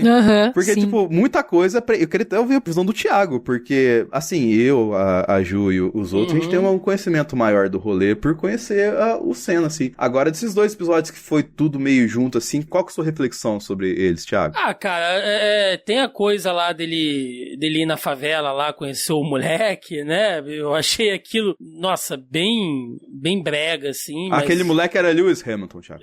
Nossa, cara, é a próxima série da Netflix. Quando ele falou, tipo, não, eu não vou reconhecer nada, que eu tô errado e tal, e aí a mãe deles, não, deixa eu te mostrar uma coisa aqui, né? E mostra aqueles recortes pra ele, entra a musiquinha de igreja de fundo, ali o tecladinho de fundo, e aí depois ele, eu não sei se eu vou, né? E aí ficam os jornalistas que fazem aquela narrativa, né? Será que o Senna vai correr esse ano? Será que ele vai mandar carta? Não vai mandar carta? E aí o cara sobe pra ver se a carta vai chegando no fax, aquela correria, e aí ele é convencido porque ele olha a cartinha das crianças. Eu falo, bicho, pelo amor de Deus, vocês estão de sacanagem aqui, sabe?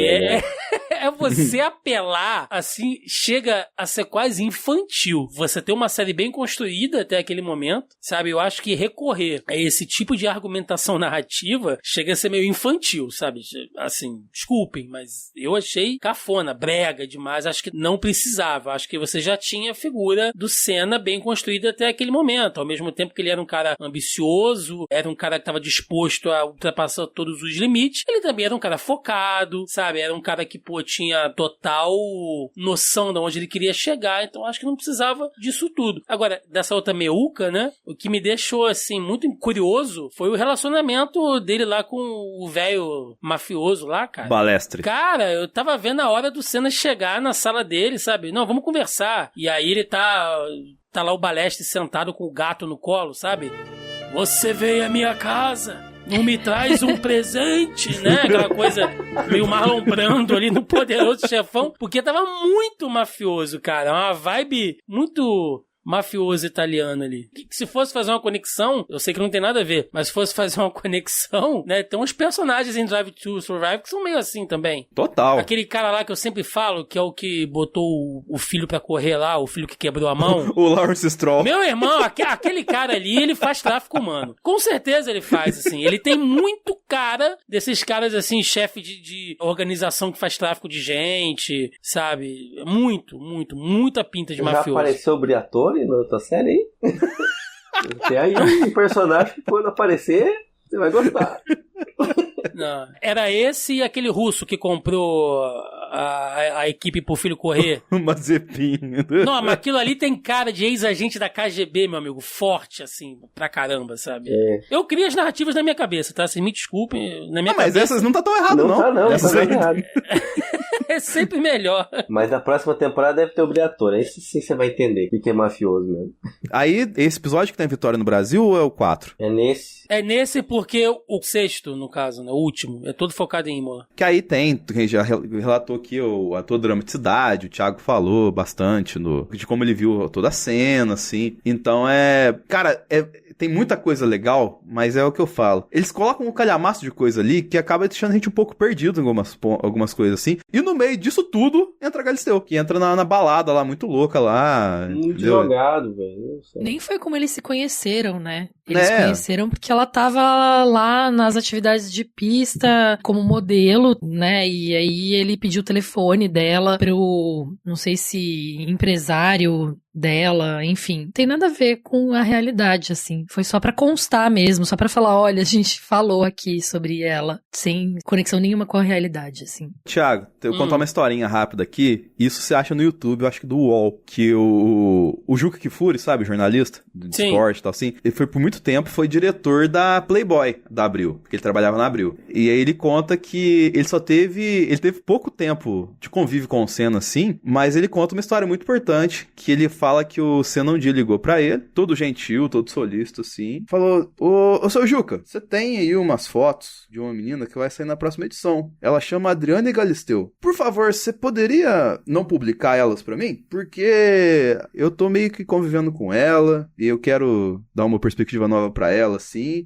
e eu não gostaria que essas fotos ganhassem a luz do dia e tal. E aí o Juca Kfouri dá lá umas 9 horas lá na revista, consegue pegar as fotos, e aí ele conta que ele pegou todas as fotos da Galisteu, colocou no envelope e mandou pro Senna. Então, assim, muito provavelmente uma Playboy a menos da Galisteu aí chegou a parar com exclusividade na mão do Senna. Isso rolou de verdade. E quem diria que depois ela fosse se depilar na Playboy, né, cara? Isso seria um sucesso. Tanto esforço pra... Agora, a gente tem que comentar também que é impossível, né? Nós que somos crias aqui dos anos 80, 90, eu imagino, né? Começa a tocar Rhythm is the Dance, né? E a Galisteu dançando ali, e eu só, né, lembrando aí das baladinhas dos anos 90. Muito bom, cara. Aliás, a trilha sonora que entra em alguns momentos pra te localizar que você tá passando da década de 80 pra 90 é muito boa, né? Total, demais, É cara. muito boa, né? E sem querer me adiantar muito, né? Mas fechar com Tina Turner, cara, é uma sacanagem. Pô, acertaram pra assim, caramba. tipo, é te dar uma martelada na artéria, sabe? Você tá ligado que isso rolou, né, na realidade. Não, sim, mas eu tô dizendo, você colocar ela cantando ali, né, It's the Best, e as cenas do Senna e tal, é pra te machucar, cara. Tipo, ó, não, a gente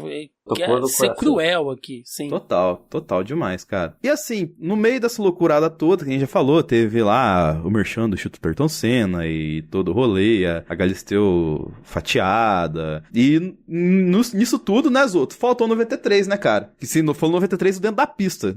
Fale algumas coisinhas pro Thiago que poderiam estar na série, que seriam da hora de pilotar. Esse drama aí de falar do anúncio do piloto, acho que podia ser transportado isso pro ano de 93, porque foi um ano que o Senna não tinha contrato. Ninguém sabia se o Senna ia correr ou não. Isso de fato aconteceu. Tanto que ele foi pago por corrida. Ele ganhou muito dinheiro aquele ano, porque acho que até mais da metade do campeonato ele foi pago corrida a corrida. Ele só meio que ligava e esse fim de semana eles vão correr, vão assinar contrato. Não, eu corro essa semana. E aí ele ia lá e corria. Ele chegou a testar com a Indy pra talvez fazer a temporada lá. Teve um monte de bafafá que poderia não ter Senna em 93, porque ele queria muito ir pra Williams, porque sabia que seria campeão lá. Só que o Prost, né, foi pra lá e meteu uma cláusula de veto, falando: eu corro na Williams, mas sob nenhuma hipótese o Senna pode ser meu companheiro de equipe. Isso eu não acho que ficou bem claro assim na série. Poderia estar muito mais explorado aqui nesse quinto episódio do que de fato as coisas que a gente viu. E a gente teve a vitória dele em Interlagos, onde o público invade a pista, cerca o carro e ele não pode andar com o carro. A galera tira ele do carro e ele é erguido pela galera. Pra mim era o final perfeito da série.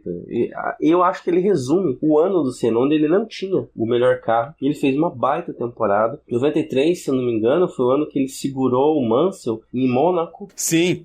Puta corrida histórica isso aí, dele, cara. sabe? Acho que poderia fazer um baita de um contraponto com o ano lá que ele bateu, que ele tava a corrida mágica dele, que ele entrou na outra dimensão e tal, sabe? De como ele evoluiu como piloto, de como ele entendeu aonde ele pode usar a ambição, até, né, como eu falei, ele queria ganhar a todo custo, ele não pode ganhar, e o que ele pode fazer com isso? Ele vê que uma vitória dele pode ser histórica de qualquer forma, sabe? Porque aquela corrida dele em Mônaco, que ele ganha no segundo episódio, que ele fica em segundo lugar, ele fica triste pelo segundo lugar, né? Porque ele sabia que podia vencer e tal, achou que foi manipulado, mas tava na regra aquilo, né? Aquilo não foi, ele não foi prejudicado, aquilo deveria de fato acontecer, a coisa tinha que ser suspensa.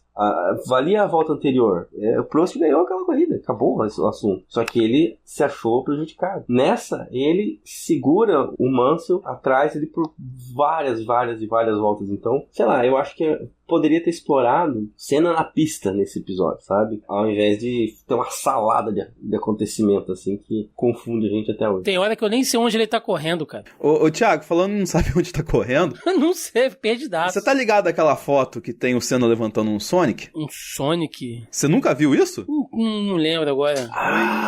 Volta mágica. Sim. Esse dia foi o GP de Donington. Eu acho que era o GP da Europa, que era chamado. Donington Park. Isso. Que ele faz a volta mágica na Fórmula 1. Isso foi em 93 também. O que é uma volta mágica? Você tem que me explicar, cara. Não sei. Porque assim, primeiro que a pista tá molhada e as Williams estão muito melhores que as McLarens por conta da suspensão ativa e todo o rolê que foi retirado de 93 pra 94. E o Prost tá na frente, eu acho que quem que é o parceiro dele? É o Mansell ou o Hill? É o Mansell, né? E então assim, tá os dois na frente. E aí da largada, não bastasse tá a condição péssima, o carro pior, o Senna ainda perde uma posição na largada, mas tipo, na metade da volta, ele só no braço, só na técnica, ele passa, tipo, 5 carros assim, sabe? Tipo, no espaço de meia volta, ele assume liderança e ganha a prova, e com uma puta de uma diferença em cima dos caras, assim, mas é a mesma coisa, colocando em termos de Drive to Survive pra você, Thiago, dele ter feito isso com a Aston Martin, entendeu? E ter derrotado as duas Red Bull. Sacou? Pô, boa. Viu Agora eu entendi. Eu achei que você ia puxar aquele episódio que o Mazepin pega e vê que ia chover e tal, tá ligado? Nossa, aquele episódio é muito bom, né, cara? Aí o Dennis falou que não foi nada daquilo, eu fiquei muito triste. Sabe o que ele fez de grande feito naquela corrida? Tirar uma volta que ele tinha tomado. É muito bom, porque eles criam uma coisa, tipo, não, porque lá na Rússia, né, onde eu cresci, né, lá na região da Rússia, quando as nuvens vão desse jeito, o povo russo sabe que a chuva está pra chegar, então não tinha porra nenhuma daquilo, choveu, ele se fudeu mesmo, eu falo, a realidade é muito mais triste, cara. Na série, foi muito mais emocionante. Nossa, você tinha razão, era o Damon Hill que tava de campo de equipe do Prost. Era o Hill, né? O Mansell foi o companheiro do Prost na Ferrari. Tá, mas afinal de contas, por que ele levantou o Sonic? Porque ele ganhou a prova e o troféu era um Sonic. É patrocinado da SEGA. E sabe por que o troféu era um Sonic? Porque a SEGA patrocinava o Williams. Eles contavam tanto com a vitória das Williams que eles fizeram um troféu de Sonic. Tanto que o carro da Williams, do lado, assim, do cockpit, tem um pé de um Sonic acelerando escrito SEGA. Eu tô vendo aqui, cara, tem um piloto, não vou saber quem é. Tô vendo umas fotos aqui que tem um piloto que ele tá inclusive com o sapato do Sonic. Não sei se ele conseguiu dirigir um carro com um sapato desse tamanho. E um Sonic feio, né? Parece aquele Sonic que o pessoal usa pra fazer inauguração de farmácia, já viu? Toda cidade tem um Sonic desse. Furacão, né, velho? O Sonic de quichute, sabe? Com a luva toda manchada. Para você ver que a retratação do Sonic não era tão terrível quanto a que foi mostrada naquele trailer que salvou o Sonic depois, né? Tô vendo aqui o Sonic com o Alan Prost, né, cara? O Sonic com as pernas finas, mas tudo bem. Vamos pro 6º episódio, que se chama Tempo.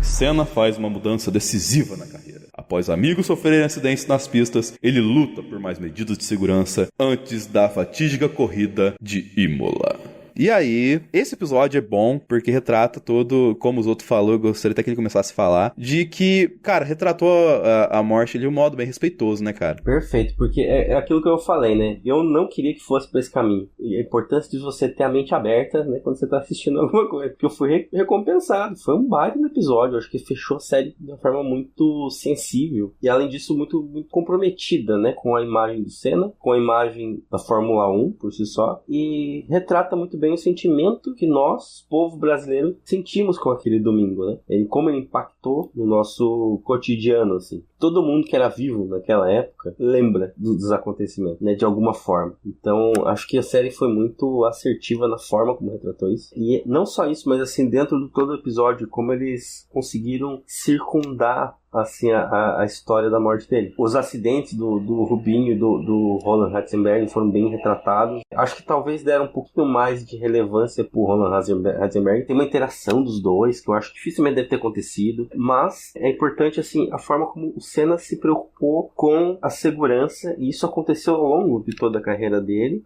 Nessa questão dele querer retomar a associação de pilotos, né? A conversa dele com o Lauda é muito, muito interessante, mas acho que o ponto alto do episódio pra mim é a conversa dele com o Prost, porque Sim. ali meio que fecha muito a porta, né? Eu lembro muito do final. O Rush é um bom comparativo, né? Que tem a disputa dos dois, né? Ao longo do filme todo, e no final eles têm uma conversa onde os caras, você entende que os caras são meio maníacos mesmo, são meio pirados da cabeça, e eles se entendem, né? E ali é mais ou menos isso, de que eles eram rivais na pista, mas cada um tinha sua vida e tem sua grandeza como piloto e como pessoa. Eu achei uma conversa muito interessante. E a gente tem a conversa dele com o Watkins também, né? O médico. Sid Watkins. Sempre foi citado que eles tinham uma amizade.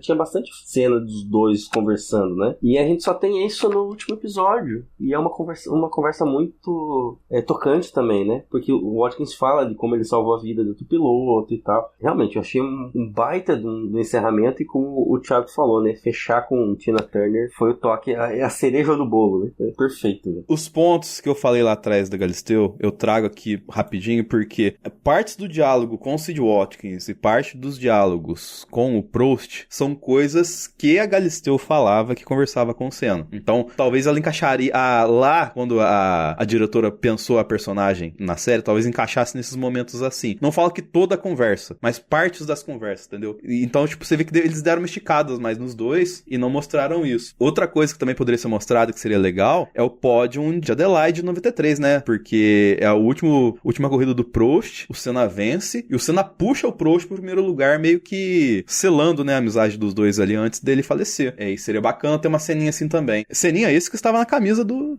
Senna também, ali naquela cena final. Mas, Ju, desse episódio final, assim, que trouxe as nuances que a gente já trouxe aqui, o que mais que você destaca pra gente? Eu gosto que termina com a música da Tina Turner. Concordo que os acidentes foram mostrados de forma respeitosa. Eu acho que eu esperava um pouco mais. Talvez eu quisesse chorar mais, sabe? Quisesse que fosse mais catártico o final, assim. E é meio breve, assim.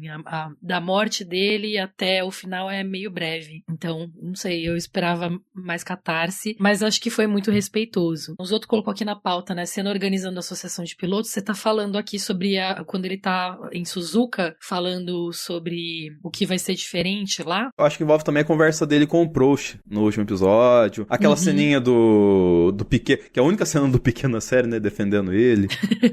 Então, é essa cena que eu queria destacar. Ela é muito parecida com a real, assim. É impressionantemente parecida. Então, eu gosto muito, assim. Eu acho que é um excelente final. Eu gosto muito desse episódio, assim. Acho que pra quem viveu isso, você se identifica. E pra quem não viveu, eu acho que traz a história de forma bem próxima da realidade, assim. E tu, Thiago, o que te pega? Cara, que episódio primoroso, assim, né? Falando do ponto de vista técnico, ele é quase um curta, né? Se a gente, sei lá, se pegasse ele de maneira independente, né? E sei lá, jogasse um título tipo A Última Corrida, né? Ele facilmente seria um curta ali, porque ele funciona muito bem de maneira independente. Ele vai além da questão de corrida. Ele passa muito essa sensação de não segurança de Imola, né? Que, como eu não conheço a história, eu não posso falar se estava certo ou se estava errado, mas parece que Imola foi realmente um ponto de virada na história da Fórmula 1 como organização, né? Que eles entenderam, precisava mudar algumas coisas ali, não sei até onde isso é verdade, mas acaba ali com aqueles dizeres, né? Mostrando que a partir dali foi fundada a organização de pilotos, enfim, e que não houve, sei lá, acidentes fatais depois de 20 anos. Eles vão meio que entregando, né? Diversas questões técnicas ali pelo episódio que, pra quem não sabe, não faz mal, mas pra vocês que entendem, eu imagino que deva ter atendido muito, né? Quando fala lá do asfalto que tava zoado, foi mal recapeado, fala da assistência tecnológica, né? Enfim, eles vão dando diversas razões, né? Fala sobre por que o motor da Williams não tava indo bem, por que o da Benetton tava melhor, e explicando essas diferenças. Eu acho que eles entregam tanto o lado ficcional, emocional, e entregam um pouco mais dessa coisa pro fã de Fórmula 1, que entende, que hoje, né, sabe melhor o que aconteceu ali. Cara, é um baita episódio. Pra mim, é o melhor episódio da série. Termina muito respeitoso.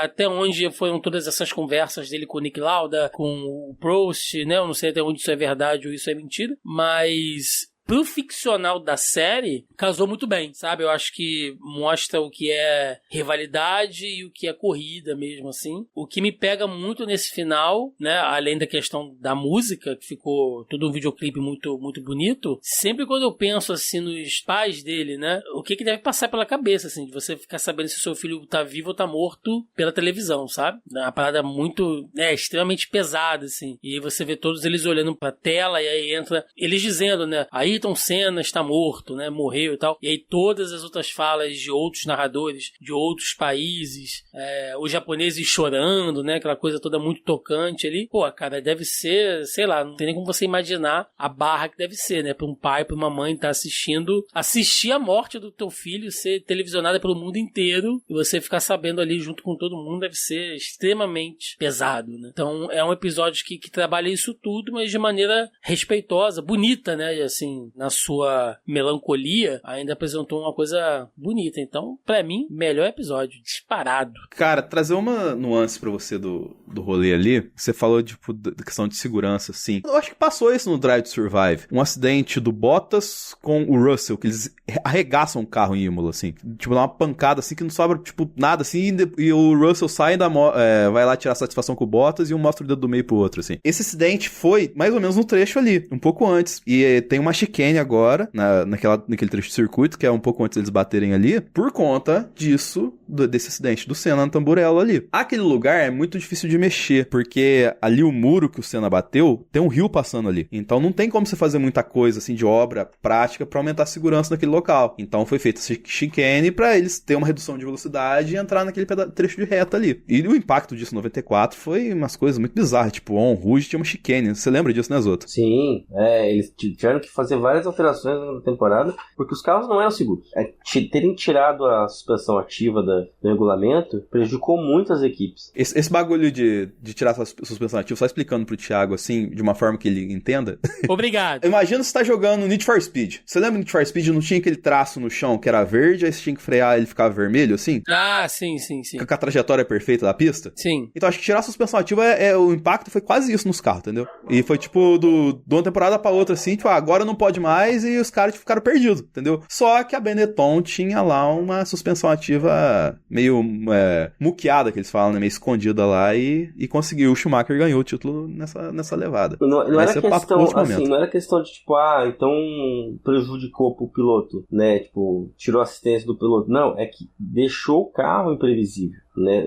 Isso na série também é retratado, tipo, você não fala, eu não sei o que vai acontecer no carro, né? Então eu tenho que dirigir no limite e tal. Então prejudicou muito a estabilidade do carro, né? E o carro da Williams, principalmente, ele foi desenvolvido mantendo essa tecnologia. Quando mandou tirar, tirou, cagou toda a estrutura do carro. Até porque, segundo os caras desenvolvendo o carro, não tinha nada que eles iam tirar isso do dia pra noite. E foi o que aconteceu. E aí fudeu todo o rolê. E aí teve isso, teve alguns pontos que eles tiveram que falar, vamos pesar pela segurança, né? E, se eu não me engano, foi nesse ano que começou a história da tábua embaixo do carro. Do assoalho? Do assoalho? Cara, não vou me lembrar, mas não duvido. Mas eu lembro que teve alguma coisa com relação ao peso do carro, que também foi adaptado e tal. Então, foi por causa, sim, da morte do Senna que reestruturou-se a Fórmula 1 pensando em segurança, que só foi morrer outro piloto 10 anos depois e não morreu na pista. Morreu depois. Só se pensar que naquela época, você lembra os carros, a cabeça do piloto ficava pra fora do carro. Hoje você vai ver o Drive to Survive do Thiago lá, é tipo, o sacrifício que é pra eles saírem do carro, porque tem aquele halo lá, que já é uma proteção que foi colocada muito depois, mas tem, tipo, aquela, entre aspas, almofadinha que eles tiram do lado assim, que é da altura da cabeça do piloto pra ter mais proteção. Então, tipo, foram várias evoluções a partir daquele acidente. O Hans, que é aquele bagulho que eles usam no pescoço pra não ficar molão, assim. Então, tipo, é muita coisa que foi surgindo, e o investimento em segurança, ele aumentou demais e teve muito mais atenção a partir desse momento, que é tão traumático pra gente, né, cara? Tem alguma coisa da série que vocês queiram comentar que a gente não falou? Que a gente passou muito meio batido? Ju, alguma coisa pra apontar pra gente? Acho que a gente falou já, mas eu queria destacar o trabalho da direção e falar que o Gabriel, ele é estouro, assim. Eu tô com vontade de ver todas as outras coisas que ele fez, assim, porque eu achei ele fez o filme da Ferrari, mesmo. né? Ele fez o filme da Ferrari e ninguém percebeu, né? Ninguém nem sabia que era um ator brasileiro. Eu acho que é um grande presente pra gente, essa série. Me deixou muito no hype, assim. Talvez eu até, falando sobre ela agora, tenha ficado com vontade de assistir de novo. Depois que eu terminei a série, eu fui assistir o documentário de novo, que é maravilhoso também. Inclusive, fica aí como indicação pra quem nunca assistiu. É um filme muito bom. Eu acho que é isso. A gente falou tudo, acho. Você comentou do Gabriel Leone. Eu lembro dele do filme do que ele tá como Roberto Carlos, da Minha Fama de Mal, que era Carlos, tá? É verdade. Mas, não, acho que é isso. A gente passou muito bem pela série, né? Falando até demais, acho. E tu, Thiago, tem alguma coisa que você queira colocar nesse rolê que a gente não falou ainda? Cara, acho que a gente acabou meio que diluindo, né? Diversos temas aqui durante o programa. Se for dividir em tópicos, só para ressaltar, né, como a Ju falou, impecável ali em muitos momentos a questão técnica, né, muito bem feito. Fico feliz, cara, de ver uma obra nacional, sabe, tendo esse impacto, né? Tudo bem que você coloca o nome do Senna, você tem um alcance muito maior, né? Mas ainda assim você vê algo que é nosso, né? Atualmente chegando lá fora, tendo essa força, acho que é muito legal. Eu acho que pra imagem, né, pra figura do Senna como atleta, como piloto, é muito importante, porque talvez pra geração de hoje, mesmo pra quem curta Fórmula 1 e tal, acho que você fazer parte de fóruns, você debater, você assistir vídeo de corridas antigas no YouTube é uma coisa, né, mas viver essa Senna mania de novo, eu acho que é muito legal, acho que traz de volta a imagem dele. E aquilo, né, você entender que, pô, existem diversos Sennas. Vai ter o Senna, pô, família ali, que provavelmente ele ia se soltar mais, vai ter o Senna namorado, marido, né, com todas as ausências dele e as falhas e os acertos. Você vai ter o Senna como uma figura política, né, a gente tem que lembrar, né, tem que contextualizar aqui que a gente está falando de um Brasil, anos 90, pós-regime militar, tentando acertar a economia, né, Plano Real só viria ali em 94, então passando por todas aquelas turbulências econômicas que a gente tinha. Você tinha uma figura como o Ayrton Senna, que falava que o país podia ser mais, podia ser melhor, e a pobreza e tudo mais, então falava diretamente com as pessoas que estavam ali, né? Por mais que elas não se vissem representadas na figura do Ayrton Senna, que era um rapaz, né, da classe média burguesa, vamos colocar assim, que não necessariamente te representava, mas que dava voz a essas pessoas, né? De você ver um cara lá fora, na gringa, levantando aquela bandeira verde e amarela sem ser no futebol, como a gente estava muito acostumado, então era um outro quadro, um outro nicho, um esporte que, diferente do futebol também, que hoje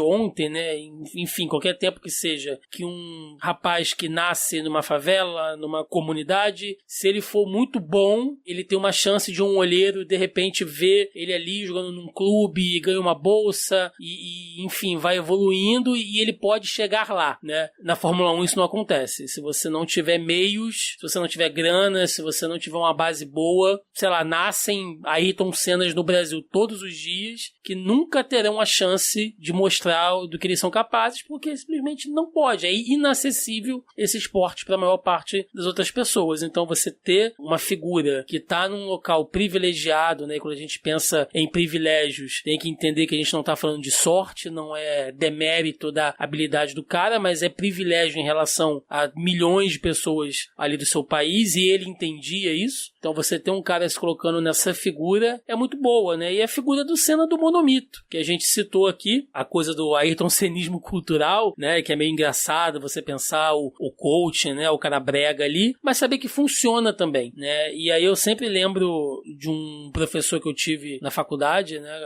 Dando aula de antropologia, que ele sempre falava que certos movimentos, antes de você julgar, né, se você concorda, se você não concorda, se você acha certo, se você acha errado, é você entender o porquê que eles existem. Eu acho que o movimento do Senna partindo ali do monomito, né, daquela coisa da jornada do herói, do Joseph Campbell, né, de você colocar ali, de você construir toda a narrativa dele simbólica, e aí você apresentar o cara como esse efeito Senna, fazendo as pessoas acordarem cedo para ver Fórmula 1, corrida e tal, e não pela Fórmula 1, né, o que era muito comum depois de você ouvir que a Fórmula 1 perdeu a graça sem o Ayrton Senna. Então, no fundo, ninguém estava ali pelo esporte, ninguém estava ali pelas corridas, as pessoas estavam ali pelo Senna. Isso é um fenômeno. Então, gostando ou não do cara, tem que reconhecer isso também. Isso é um feito. E provavelmente hoje, talvez não acontecesse, sabe? Hoje, às vezes, eu vejo de novo nessas enquetes, além da enquete em quem o Senna votaria, que é uma imbecilidade, tem muito aquela enquete tipo, se o Senna fosse vivo hoje, né, o Brasil não estaria polarizado. Eu falei, gente, acho que vocês estão também colocando muito na conta do Senna resolver a polarização no Brasil. Acho que as coisas são muito mais complexas, mas talvez o Senna hoje, se ele existisse hoje, né, talvez fosse um quadro totalmente diferente. Aí é astrologia de achismo, não tem muito o que a gente falar, mas é um símbolo, é um ícone, é um atleta, é um piloto e é um cara, né, com todos os seus defeitos ali. Hoje a gente tem uma série que trata dos pontos positivos e sei lá, né, vai que lá na frente você vai ter um outro documentário, de repente, alguma outra coisa que vai mostrar um quadro muito mais amplo e o público tem que entender cada produto. E tu, Zoto? Eu acho que o Thiago resumiu muito bem, assim. Desculpa, né? Falei pra cacete, né, cara? Foi mal aí. Não, eu vou chovendo uma olhada aqui se for falar disso. Acho que o que eu posso trazer de diferente, eu acho que é a construção dos carros. Eu acho que a gente não citou muito sobre isso, né? Tem, como eu falei, a gente falou lá no começo que tem uma minissérie ali, não uma minissérie, é acho que é um episódio extra ali sobre o making of. Eu acho que é interessante o pessoal assistir para ir mais a fundo nessa produção. Construir carros de época é um desafio e eu acho que a série foi muito feliz nisso. Apesar de que, quando a gente fala no CGI ali, tem alguns episódios que dá ficou meio plástico, mas ainda assim muito bem feito, né? Então, acho que, de forma geral, eu acho que fico muito feliz de ter uma produção nacional que retrata uma história nacional e que é tão bem feito, que tem tanto investimento, tem essa repercussão, né? E por fim, acho que faltou a gente comentar da treta que deu no metrô em São Paulo. A pior gerência de uma campanha de marketing que eu já vi na vida. Ai, cara, maravilhoso. Pra quem não sabe, tiveram a genial ideia de fazer um corredor temático no metrô de São Paulo sobre Senna. E aí, qual que era a ativação desse corredor temático? Era simular uma largada. E tinha, tipo, um semáforo lá que piscava, e a hora que, tipo, dava a largada, se tinha um barulho de carro passando, assim. Só que o barulho de um V10 e um V12, nos tempos atuais, ainda embaixo do metrô, né, Zoto? Parece tiro. Então começou a soltar o barulho, a galera começou a correr e pisotear um outro ali, porque achou que tava tendo tiro dentro do metrô, saca? Cara, criança de colo correndo, né, cara? Velho dando cambalhota. Se é que no Rio de Janeiro, graças a Deus não foi, porque aqui a turma ia tirar de volta, cara. Ia virar um caos, né? Ia. Então, assim, como diria Galvão, haja coração pra lidar com as nuances de cena. Haja coração, amigo. Mas, assim, como eu disse, além das coisas, os pontos fracos, os pontos fortes, que eu ressaltei aqui também, esse ponto que os outros falou, ele vai muito no que eu tenho pra adicionar aqui, que é, cara, cena como produção, é uma realização de sonho também. E o Thiago vai entender bastante disso, que a gente ficava, né, pô, moleque sonhando, pô, quando será que a gente vai ver um filme da hora de super-herói assim, tá ligado? Ver o tal do quadrinho na tela, né? A gente ficava, parecia tão distante, né, na época da gente, assim, quando os caras vão conseguir fazer uma parada crível e bem feita assim. E aí veio todo o boom de filme de super-herói e tal, assim, hoje a gente tá cansado de ver, mas foi, em vários momentos, uma demonstração do que a gente queria ver lá quando criança, assim, de algo no cinema que a gente gostava tanto. E pra mim a série vai nesse sentido de retratar o esporte Fórmula 1 de uma forma muito bem executada na ficção, assim. Apesar do CG ser meio caótico em alguns momentos, mas é que assim, inclusive, Thiago, até se você não assistiu, acho que até compensa assistir, porque vai ter muita coisa legal da produção de cena nesse... Mas tá no YouTube esse material, de que eles fizeram isso baseado em 4, 5 pistas que tem na América do Sul e até na Europa, porque as pistas atuais, a segurança evoluiu tanto e também os traçados mudaram assim que não dava pra você gravar nelas, ou seja, as cenas de Interlagos não foram gravadas em Interlagos, porque Interlagos de 91 é muito diferente do Interlagos de 2024. Então eles tiveram que fazer um S do Senna numa pista no Uruguai, na Argentina, assim, e completar com CG, saca? Completar com efeitos visuais, assim, e tipo, isso aí, pô, você nem percebe o rolê na tela, assim, saca? Só quem é mais atento, tipo, pô, a hora que ele tá descendo no S, você vê, mas o S do Senna na realidade é um pouco mais íngreme. Mas, tipo, foda-se, saca? Eu não tô... Isso não me desligou em nenhum momento, assim, saca? Sommelier de asfalto é foda, né, cara? Mas eu acho que a narrativa também, ela te faz você entrar no que tá acontecendo e ignorar um pouco o sentido da pista, sabe, né? Sim, total. Então, assim, é uma obra bacana, bem legal de retratar o esporte Fórmula 1 também. E a figura do Senna, um pouco da mitologia do Senna, assim. É, tipo, pra explicar pra uma parcela de público nova, da tal da geração do Drive to Survive, é o modo mais fácil de fazer. Aí se o cara ficar mais curioso, aí ele vai pro documentário, aí depois ele vai ver as entrevistas na internet. Agora, peraí. Eu preciso fazer uma provocação aqui. Não aos ouvintes do Box, que é um público abalizado, então, né? Mas existem muitos haters e você sabe por que essa série existe hoje. Por quê? Por quê? Por que essa série foi feita? Por que a Netflix fez essa série do Senna? Por quê? De onde que vem isso?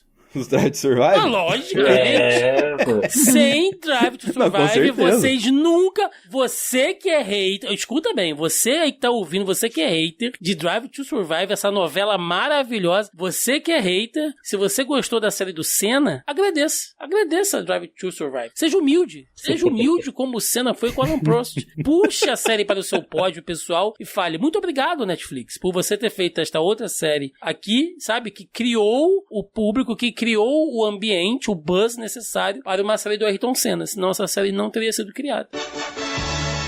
Falando em agradecer, Thiago, 2 pontos importantes. Primeiro que assim que saiu a data da próxima temporada do Drive to Survive, já saiu. Saiu? Quando é? Acho que é março do ano que vem. Que é longe. logo antes da temporada começar. Quando saiu, eu joguei o post lá no nosso grupo de apoiadores e falei, começou a mentirada, adoro. Porque, cara, eu sei que eu vou ver, eu sei que vai ter uma mentirada lá, mas eu vou ver essa mentirada e vou divertir com a mentirada como se eu nunca tivesse visto.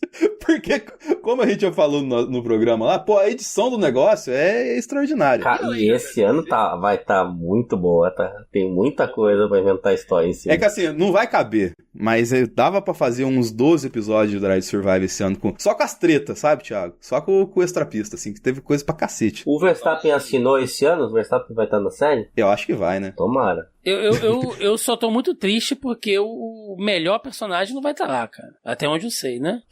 Ele tá falando de Gunther Steiner, né?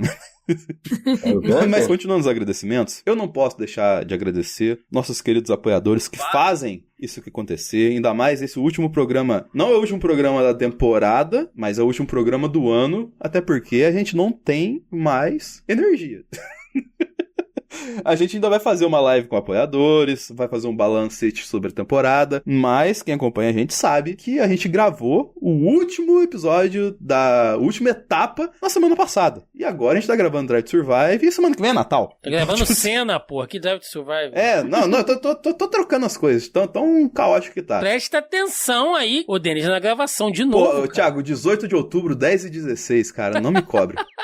Mas voltando aqui, eu tenho que agradecer aos nossos apoiadores que fazem isso acontecer. Nossos apoiadores Monza, nosso muito obrigado de coração. E aos nossos queridos apoiadores dos nossos planos mais sofisticados, o agradecimento especial e nominal vai para o Thiago vai ler, que eu mandei pra ele no WhatsApp. Cadê? Deixa eu abrir aqui. Você tinha que ter avisado antes. Eu pensei que você ia fazer os agradecimentos imitando o Galvão Bueno. Eu acho que deveria. Deveria. Eu acho que hoje deveria. Acho que você deveria fazer como o Galvão Bueno hoje. Ainda mais, isso não vai pro Drive to Survive, mas é uma coisa que é muito pertinente sobre o Galvão Bueno no dia de hoje, é que saiu a notícia que ele está negociando com a Bandeirantes, né? Então pode ser que ano que vem a gente tenha Fórmula 1 narrada pelo Galvão Bueno de novo. Olha, eu não acredito que eu vou falar isso, mas tomara. Eu não aguento mais. Então vamos lá! Vamos lá, amigos! Leonardo Fernandes, Hugo Costermani, Leco Ferreira, Fernando Jambeiro, Bruna Soares, Carol Polita, Jaime de Oliveira, Ed Silva, Bruno Lopes, Jéssica de Araújo, Henrique Andriolo, Viviane Rocha, Márcio Ferreira, Felipe dos Santos e Alex Camargo. Cara, nunca parei pra ver tanto R que tem nos nomes dos nossos apoiadores. Muito bom. Na próxima você vai fazer isso, mas como se eles fossem pilotos de cada equipe. Você vai falar, pela Benetton, aí você vai listando todo mundo. Melhore na próxima. Mas ficou bom. So, box. Enfim, gente. Muito obrigado. Feliz Natal. Feliz Ano Novo. Tanto para os meus amigos aqui na mesa, quanto para a Aninha, para o Felipe e para todos os nossos apoiadores e ouvintes do Box. Foi um ano muito cansativo, que ainda não acabou. No comecinho do ano que vem a gente tem o balancete e a live com apoiadores também para fazer, que pra gente fechar de fato essa temporada 2024. Agradeço o calendário do seu Sulayem, da gente não ter terminado ainda. Mas se você quiser trocar ideia com a gente, nós estamos no @cashbox, tanto no Twitter quanto no Instagram. O @boxboxbox podcast também tá aí no YouTube. E se quiser dar um caraminguá pra gente, você pode mandar um chorinho no nosso Pix, que é podcastboxboxbox@gmail.com, e também no seu tocador de bolero favorito aí, avaliar a gente com o máximo de nota que tiver, 5 estrelinhas, like e tudo mais, porque ajuda bastante a gente a entregar conteúdo de qualidade que fala desde Fórmula 1 até cinema pra vocês aqui. E Thiago, antes que a gente vá embora, por favor, faça o seu jabá do Zona aí pra gente. Antes de tudo, eu quero agradecer, né, mais uma vez o convite aqui pra estar com a galera do Box. Eu não tenho muitas oportunidades pra falar nada de Fórmula 1 e vocês são malucos, né, de chamar um cara que nunca entende nada, mas é sempre muito divertido, cara, estar aqui com vocês, né. Quero deixar um convite aí pra audiência balizada do Box, caso queira mais conteúdo aí de cinema, séries, quadrinhos, games, enfim. Toda semana a gente tá lá no Zoneando Podcast, nosso podcast semanal, né, de notícias, de cultura pop, do mundinho nerd como um todo. Então, se você gosta desse tipo de conteúdo, é só procurar aí nos principais agregadores, aplicativos de podcast, né, onde quer que você escute seu podcast. Procure a gente lá, Zoneando com Z, que você nos encontra, ou no nosso canal, né, no próprio canal do Zona E. Depois, se a galera puder deixar o link. Tem a versão em vídeo dos nossos podcasts também, toda sexta-feira, sábado, quando dá uma atrasadinha, a gente tá lá comentando algum tema, né? Fora outros conteúdos que tem lá no canal, análise de trailer, séries, filmes, reações, enfim, né? Tudo voltado aí para esse nicho de cultura pop. É isso, gente. Valeu demais o convite. Então, Feliz Natal, Ju. Feliz Natal, Denis. Feliz Natal todo mundo, gente. Feliz Natal, Zoto. Feliz Natal. Feliz Natal, Thiago. Oh, Feliz Natal. E Feliz Natal a vocês que estão nos acompanhando aqui no Box. Boa noite, Dona Florinda. Até amanhã, seu barriga. Tenha bons sonhos. Professor Girafales, boa noite. Boa noite, Dona Florinda. Boa noite, papaizinho lindo. Boa noite, minha filha. Boa noite para todos. Boa noite, Chaves. Boa noite, Chaves. Boa noite, Chaves. Boa noite, vizinhança.